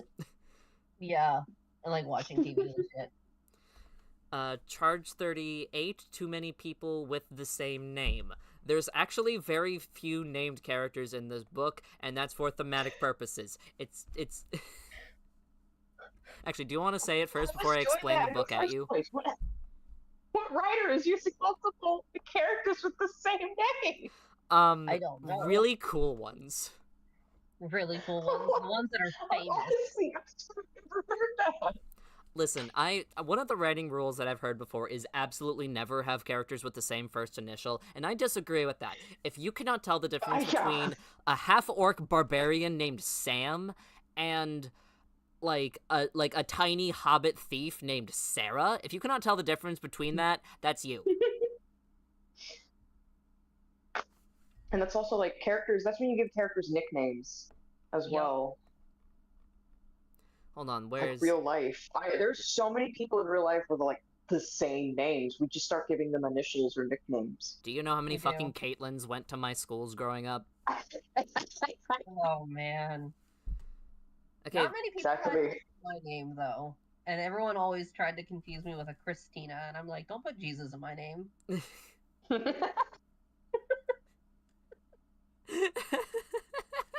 How dare. Yeah, okay, for the book, I have listed, okay, Candace and Kira, so same sounding syllable, Charlotte, also with the C, Simone, River, and Ryan, and that's just like the first list, and then Tacoma and Olympia, and then other than that, people mostly get descriptors. Now, what do you think is the really cool theme for my really awesome book on why most people are anonymous except for the friends? Oh no. Thank you. Because they know each other's names. Well, not even mom, dad, brother, sister are named. Well, I mean, like, they're the only ones that give a shit. They're the only ones with, like, given names or chosen names. I don't know. The chosen name. The chosen one. The chosen name. The chosen queer name. The chosen queers. Okay, so I didn't know there would be a test. Alright, my really cool and awesome thematic reason that, frankly, I didn't even think about until right when I was finishing up the book. And when my friend, like, pointed out, why did you never name the protagonist, I actually had to, like, think on it for a while, and it turns out, oh yeah, basically, if you have an atypical trans-sounding name, people don't like that. I know because I worked in a Home Depot pre-medical transition, but my name was still gray at the time. The older male customers would see my name and get really mad. Yeah. That's so stupid. Yeah, because they're like that, like, is that your real name? And I'd have to I'd cover. I didn't want to get into the gender talk, so I would be like, oh, it's a nickname, and they're like, what's your real name? What's it to you, old man? Right? So yeah, Why are you so offended? So Why could you so... could you Why are we on imagine? a first name basis suddenly? Could you imagine Right? in a world where, like, could you imagine a world that's transphobic? Literally impossible. But could you imagine in a transphobic world, if your name doesn't sound proper gendered, then, like, that's dangerous. Like, if, like, you know how Madison and Ashley used to be, and Marion used to be boy names? Yeah. And one thing I learned recently, Jocelyn in France in the mid-20th century was a popular boy's name too. So there are some people's French grandpas who are named Jocelyn. That's amazing. There's also like Alexandra, Shannon. what's the other one? Leah? Mm-hmm. Yeah, Shannon's one. I swear Leah's one, or Leia, or something like that. It's like a lot of 70s names. Yep. I know a Shannon that's a dude. Okay, I'm not gonna say the names on the public YouTube stream, but Nin, you told me that you had a classmate who had a feminine first name and a masculine middle name, and this boy went by his middle name, right? Oh, yeah. Yeah, it was crazy. He had the same first name as a female celebrity, and he got put into a female class because everyone was like, watch this. And he's like, no. Because the school read his first name, and they're like, but it has to be a girl's name. And it wasn't until they met the student when they were like, oh. You were Yeah, it was like, it was crazy too, because we did not have that class by the time I went to that high school, but it was like an all-female yoga class, basically. And he shows up and it's like, well, they put me in this class because this is my real name. It's something of like, before I remember, it was like, not Gaelic, but it was some interesting origin of like, it's not always, a female name. It was some other name, but he was just like, it got too confusing growing up for him, so he just went by his middle name. That's pretty cool. Alright, anyway, point is, charge 38, innocent. Charge 39, keywords for online visibility. Like I said, topical book, but I would like to think it wasn't only for market purposes. But like, what do you think? What do the judges think? Keywords for online visibility? Like, do I ever use too much modern slang just to get someone to Google, like, singles in my area, or, like, hashtag clickbait, or whatever? I mean, I guess that's the real question there would be, for modern writing, is, are you just badly using AAV in your book, or not? Are you bad at writing? Because most other slang is, like, universally used, like radical, I think, or and I don't know, I'm blanking on things, but like there's a post that goes around all the time. It's like white people aren't saying golly gee willikers enough anymore. You're so right. I'm trying to bring back why I oughta. Why I oughta. Why I oughta. Why I oughta. I'm a one-man Oh my crusade. God. I'm trying my best. But yeah, it's like there's a lot of things out there that are common slang or hit phrases that are, I don't remember the exact origins, but they aren't like just stolen vernacular. Okay, so But no, I don't think you're doing that. moral of the You're story: not just So, innocent. Charge 40 and 41, riding into and subsequently out of a corner. what does that mean? Basically, if you're like, oh, the character's in an impossible death situation, oh shit, how do they get out of this? I, the writer, don't know. Oh, I know. A bolt of lightning strikes down on the evil antagonist. Not that exact situation, but like when you contrive the character into an impossible situation and then contrive them out of one. Gotcha. Wait, did I? There are a lot of just shitty things that happen to them. There kind of are, but like they're not like an impossible way of getting out of it though. It's tense, but nothing feels impossible for them to get out of except for like the forest bit. That would be the only thing that like really made me tense, but I don't think that was like pushing yourself into a corner though. Oh, I am under suspense. I hope the character makes it out kind of tense and not like so far that it breaks the reader's disbelief. Yeah, it's like I'm really tense and really worried about this character's well-being and less like how in the fuck did that happen? You know? Mm-hmm. All right, so innocent because I'm an objectively good author. Except the next one Yes, is you are. overuse of quotation marks. Now, this does not mean dialogue. I think what this references is like I went to the club where I drank some water. Water. No, you don't. It's just dialogue. Like that's all you use it for, really. That I've seen. I think there's exactly one point where Tacoma and Olympia are explaining how they were able to get across the border. Yeah. Hold on one second. Yeah, they let us go, and I said my, in italics, grandma in Vancouver didn't have much longer and they needed care. They gestured their fingers in air quotes, so, like, they lied just to get through.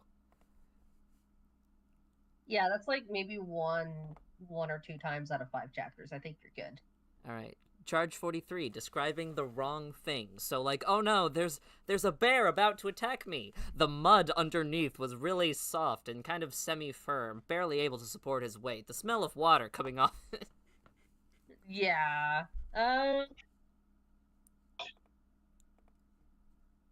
No.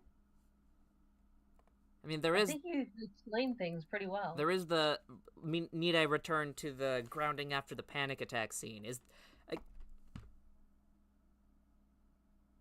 Yeah, but that's grounding. Like, you're kind of having to focus on those things. Innocent. Because I say so. Yeah, exactly. Uh, You're the true judge here. Judge 2? yeah. Charge 44, censoring naughty language. With, like... Nope. Yeah, how many times does the fuck word come up? 17 times. And a lot more swears, too. Yeah. Like, yeah, I learned it from you, bitch. Or, you know, fucking bullshit. Or, like, you don't censor any of that shit. Literally. Yay. Chapter 45, over-explaining what something can and cannot do. So if you just say, the fire-breathing dragon let out a belch of flames and annihilated the village, you needed to really go into the anatomical detail of how that works. Do you? No. No. Not unless you're writing furry things. Yeah. Yeah, Only Nova. then. Yeah. Yeah, I know. I'm already in jail. I've been in jail for like quite a bit. Through all of it. Like looking at all of this, like, oh damn, I really am. Alright, will you forgive me if I skip the next 3? Because I'm pretty sure I'm innocent of this applies to radio dramas. I'm pretty sure this isn't one, but I'm gonna get back to you on that. I need to fact check first. Yeah, go ahead, because no radio drama, no. I never at any point say the light post was as tall as a young birch, approximately 30 years old, with yellow. Now, romanticizing places.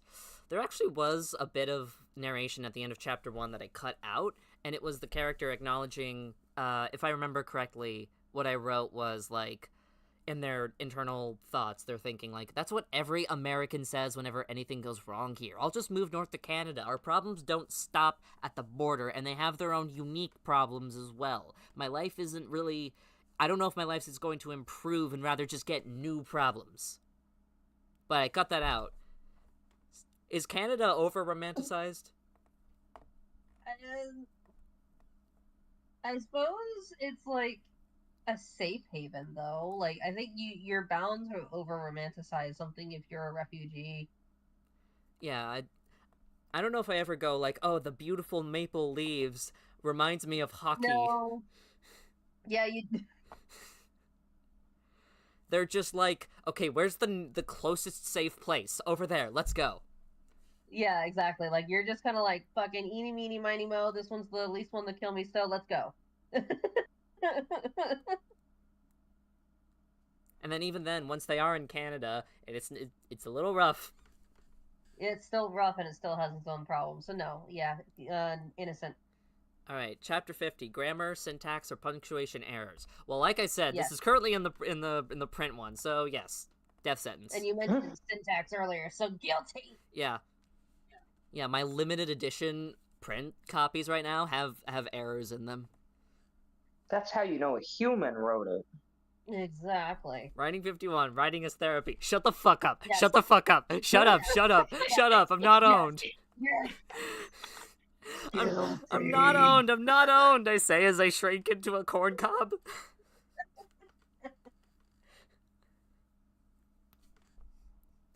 Qualify every description, so you can't just say like the tall tree, or like you have to say the massively tall tree, or the impressively large baseball field, or the super smelly bigot, or the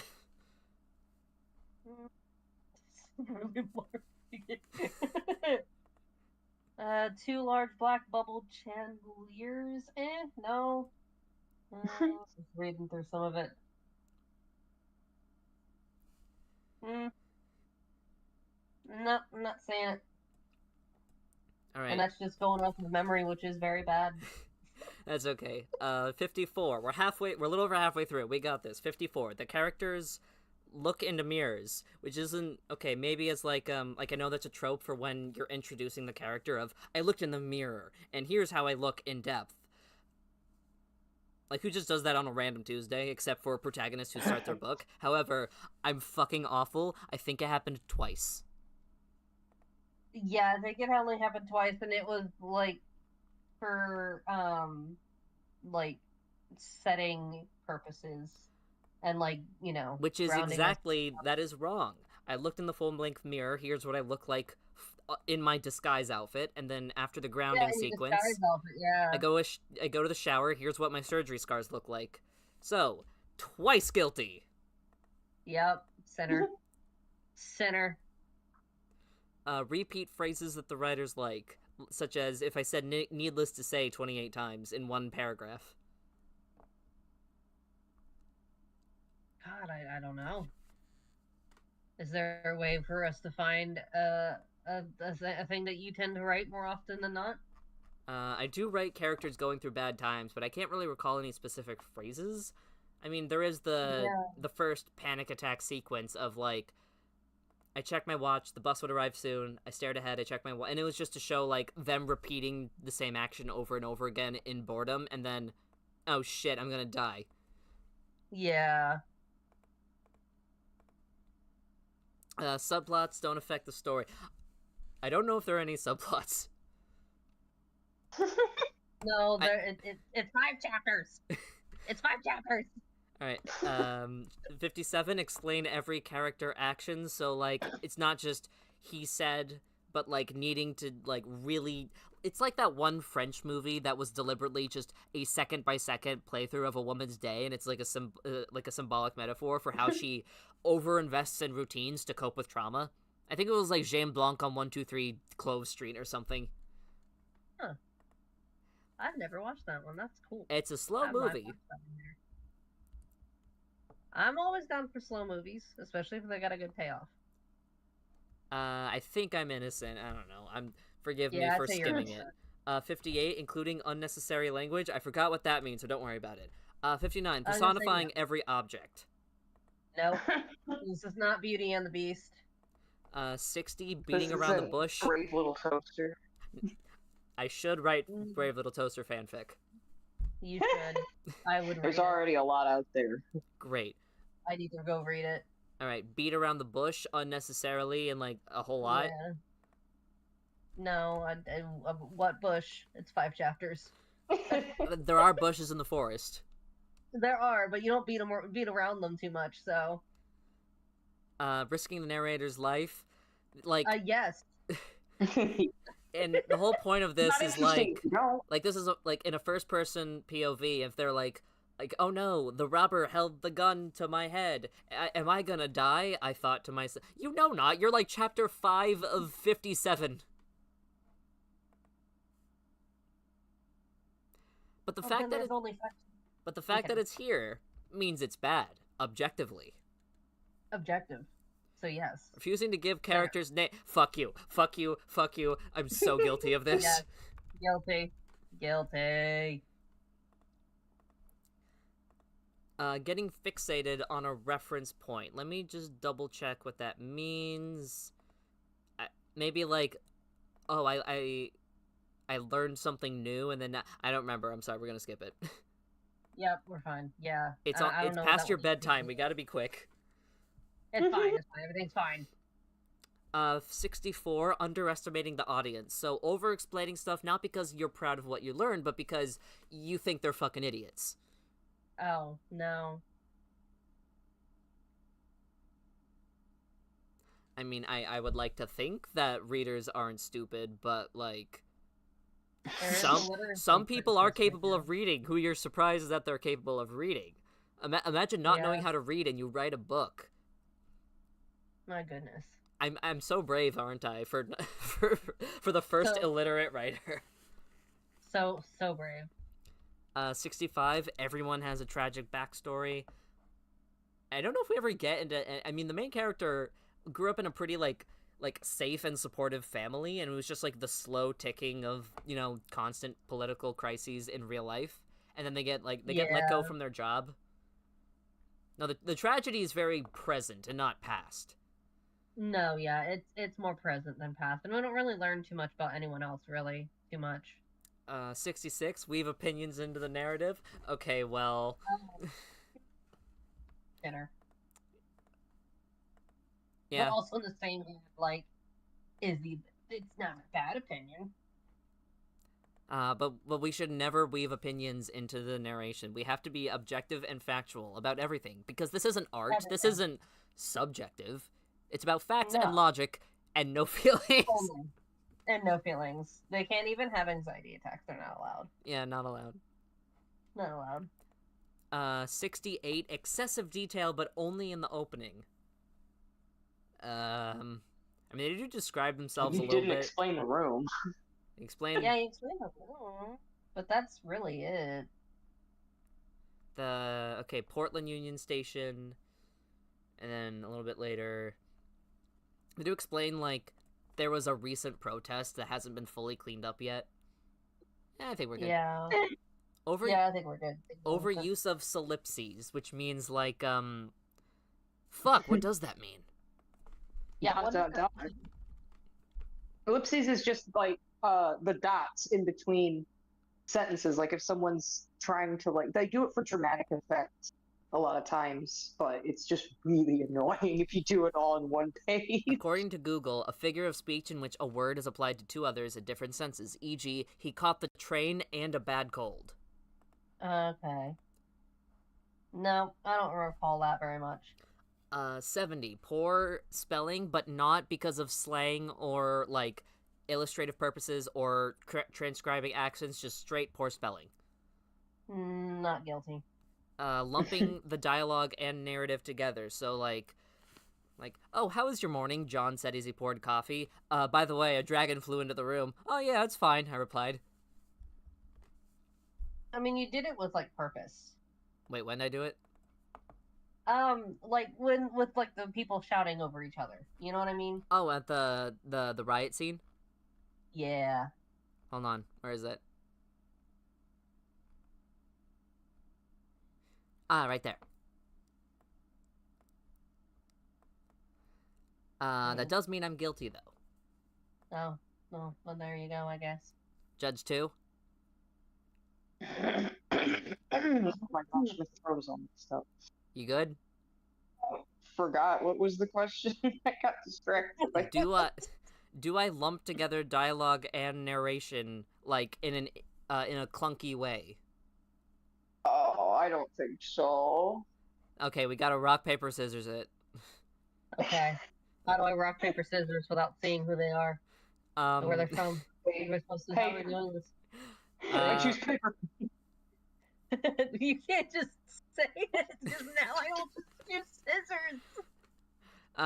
Okay, you know what? How about innocent? I should be nice to Okay. myself to make up for my 2 sins. There you go.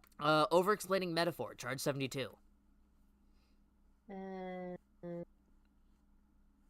I don't think so. No. I don't... Including challenging stage directions. Now, I think this is meant for, like, theater, but also could apply to books of, like, when the character is doing something in a weird, poorly described way. I don't remember off the top of my head, and I don't want to waste any of your time anymore. I don't really know too much on what that means, so. Don't worry about it. Alright, so no one It's does any fine. backflips.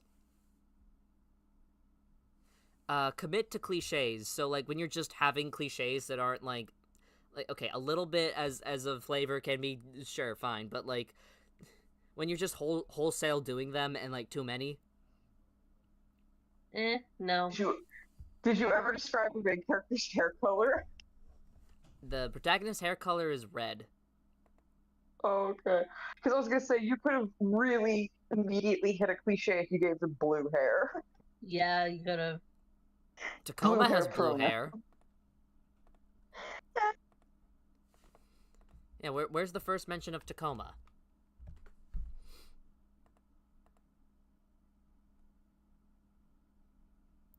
A lanky, pale man with shaggy blue hair and dark brown roots growing in. There we go. I mean, is it? You've never seen a gay person with blue hair before? I No, have. but like, did if you mentioned their hair, I mean, the protag's hair, did you like go into detail really about their hair? Because then it could just be even. Give me a second. I think all I described was like red hair buzzed to 1 inch long. Yeah. A black beady on top to hide my red hair, cut to 1 inch in length.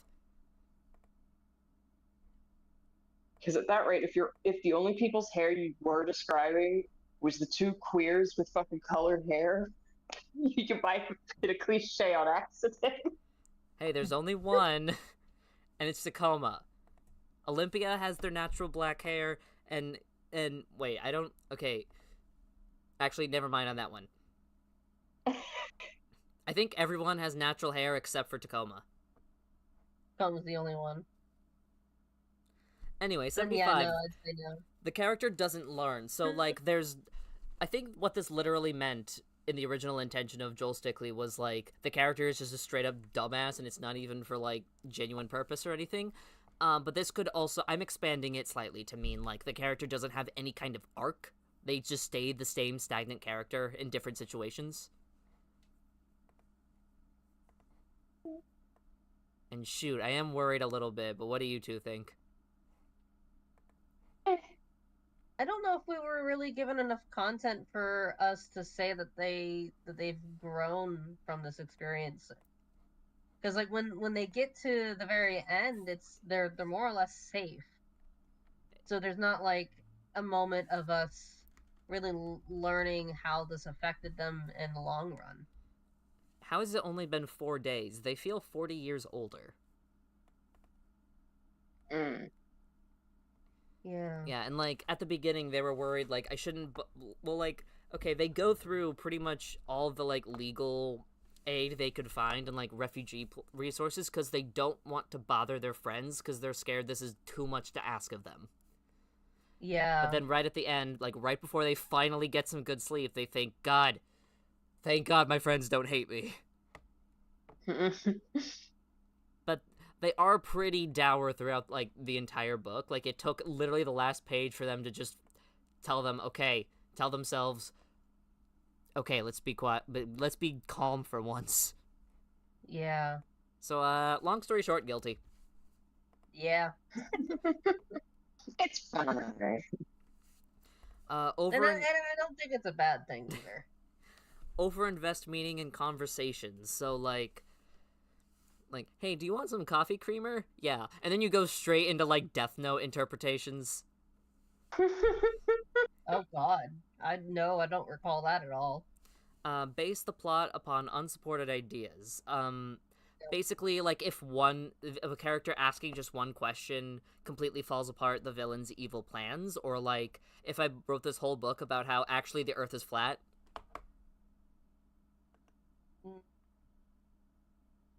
No. Like, unsupport. No. Because, I mean, this could happen, you know? We're so fine. We're so fine. Anyway. 78, delaying the ending too much. It's 5 chapters.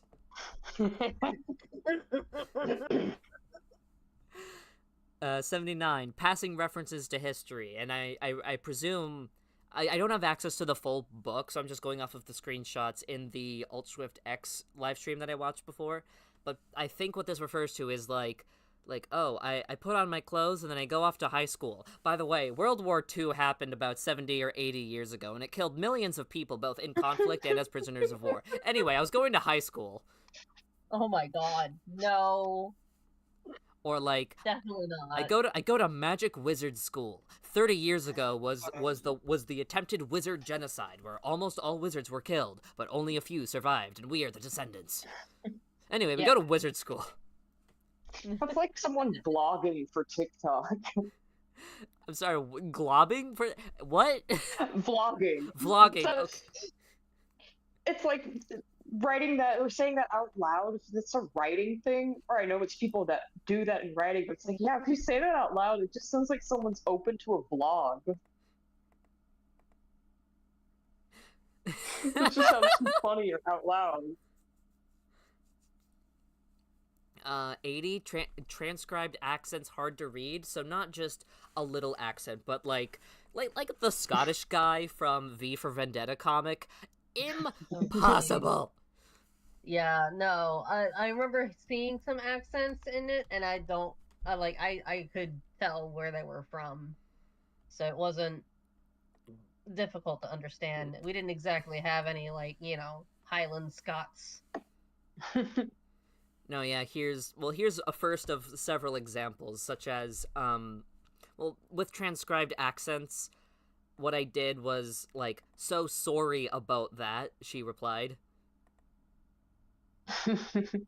But one thing I did, I don't know if anyone else noticed, and I'm too proud of it, is that the Canadian characters, their dialogue is spelled with Canadian standard English. So, like, I have a favor to ask, and it's spelled with a U in it.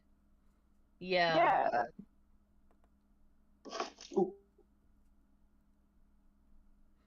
Okay, so I think it's readable, but again, I am the first author who doesn't know how to read. So all of it's hard.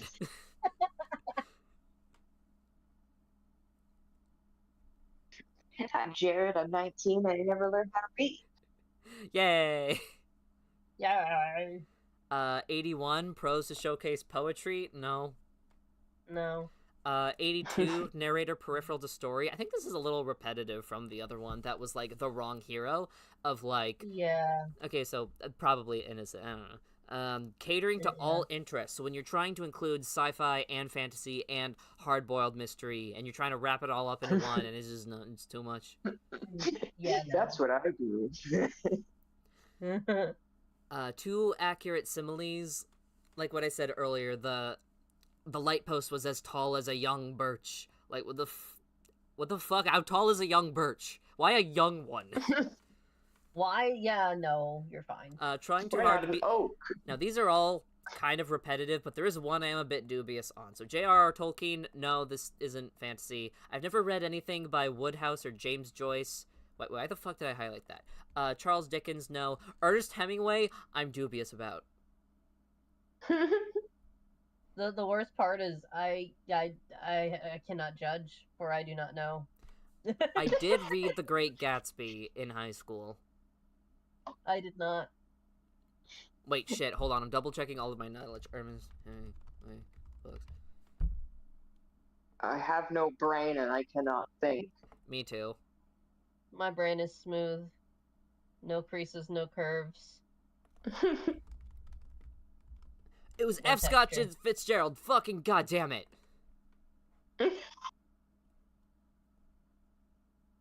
Okay, so anyway, the fake paragraph that Joel Stickley wrote, it was basically like blunt single sentence narrations with like very like with metaphors and things that seem absurd, but when you dig into it, it's like the blue curtains mean I'm sad. I pour coffee. I drink coffee. I turn on the light. This is a metaphor for my trauma of World War One. Gotcha. Okay, so that's kind of how he writes. Kind of, but we would have to read his books, and that's hard for me. Because he can't read.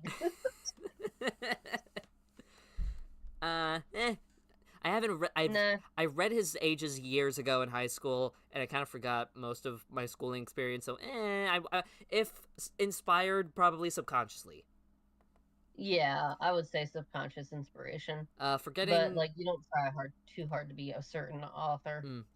90. Forgetting what you're talking about halfway through a sentence. I mean, that's just my life, bro. But in the book, Yeah, that's no, not in the book. I don't think. Absurd aphorisms, which I had no idea what that was till I googled it. But basically, like a man-made descriptor. Okay, so in my day job, I make custom picture frames, and I have named frame projects that are constantly going wrong. I name them Murphy's frames. But if you have too many in something that just lack context, well, shit, I don't think there are any. Okay, never mind. Bye. No, there aren't. Characters overhype the plot when they talk about just how cool, like, wow, isn't the Dragon Raid so fucking cool, guys? Like, over and over. No. Or according to my brothers who watch Jujutsu Kaisen, apparently the main character is so cool that there's at one point where they're like, oh no, I have no idea if anyone is able to defeat the bad guy, except Gojo, of course. Jesus. Autonomy to body parts. Now, basically, this means, like, you're writing as if your body parts are acting on their own, such as in my really cool book, my eyes glued to the floor. So yeah, guilty. Yep, It's guilty. there, and I'm bad. Explaining just how clever you are. Or, like, you're asserting... 5 chapters.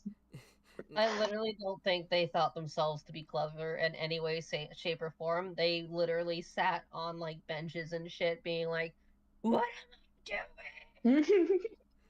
What? Yeah, there's not a whole lot of outsmarting people. It was just, oh shit, someone's chasing me, I have to hide. Yeah. Oh shit, someone's attacking me, I have to run. Equating, charge number 96, equating beauty and virtue. So beautiful people are good and ugly people are bad. No, I don't think you like really even like overly describe anyone as more beautiful than someone else, and vice versa. I always imagined the blonde hotel receptionist who was like, "Can I see your ID, darling customer?" No, go away. I always imagined her as being like absurdly pretty, but like that's just a me thing. Yeah. she could look like your mom. Who knows? Who knows? Not until I pitch this to Hollywood and get, like, a multi-billion-dollar deal and have to, like, cast people, but that's for later. Yeah. Breaking up a sentence with information so it's really clunky to read, I'll skip that, nah. Yeah. Force a happy ending. Bro, the character hasn't slept or eaten in 4 days, and they finally, like, eat something and go to sleep. Yeah, no. Like that was literally how it ended. Like they just oh my god, I'm fucking safe. Yeah, the spoilers if you plan to read Escape Without Pride, which frankly, you've made it this far and you haven't bought the book yet, skill issue. Yeah, that's a skill issue. For sure. I will always be loved. The Your last side chapters, conscious thoughts in my head before I slept for 15 hours.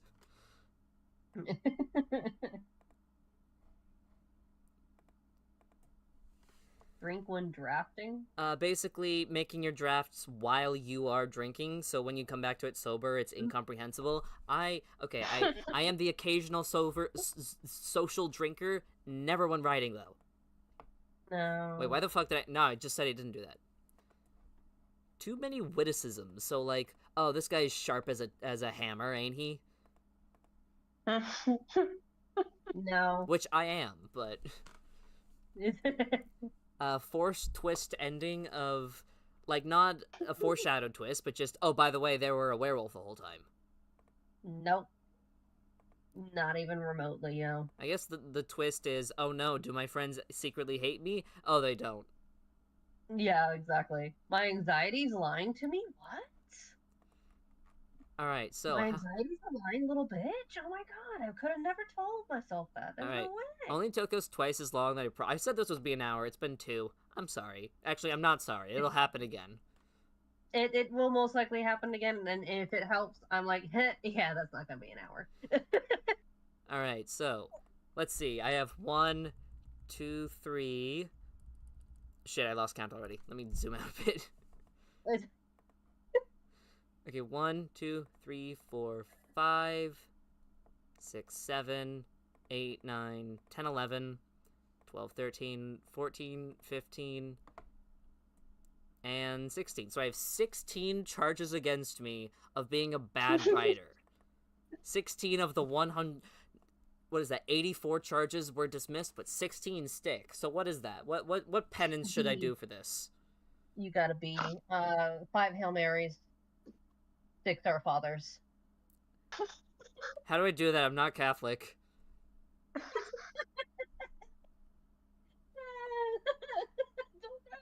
Oh, I can send you the link. Who knows? I'll send you some prayers. Don't worry. Okay. Nin, what do you think my punishment should be as judge number 2? Do the Macarena for like 10 minutes as a legitimate workout. Yes. Sounds great. Alright, so, 6 Hail Marys, 5 Hail Fathers, and 10 minutes of Macarena. Rapid punches in the chat. What do you suggest?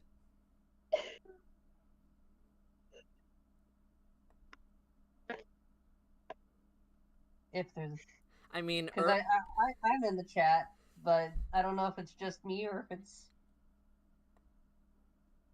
Yeah, apologies, rapid punches. I was too busy on the tab and not on your messages. Earlier, you suggested, when you were asking who has to go to jail, can't they go to Disneyland or Knott's Berry Farm or Six Flags? Well, I mean, listen, not to bribe you, but, you know. You should. I can't. Who's affording that in this economy? Right? Well, if only the delightful viewers signed over all of their bank accounts to us, so we could go. Well, yes, all $1.54. Yeah. $1. It's okay, we can make it work. Rapid Punches is fucking packing it with those that coin purse there. All in pennies, so it sounds like a lot. It is. It's so much. You can't even believe how heavy it is. Alright. It's a weapon. Alright, thank you Coin for... purses aren't just little weapons. yeah, if they're heavy enough. All right, thank you everyone for showing up. Thank you Rapid Punches. Thank you Nova. Thank you Nin.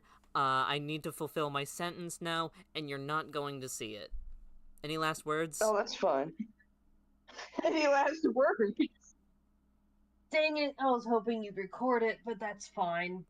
I'll get over it. Yeah, I don't know how to use the webcam just yet. No, that's fair. That's like the subscriber special. You record it eventually.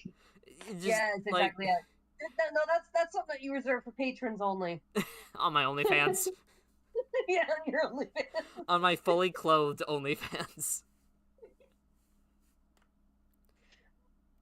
This is the masochist corner. Where you deliver punishments. Yeah. Being a bad writer. All right. Thank you all.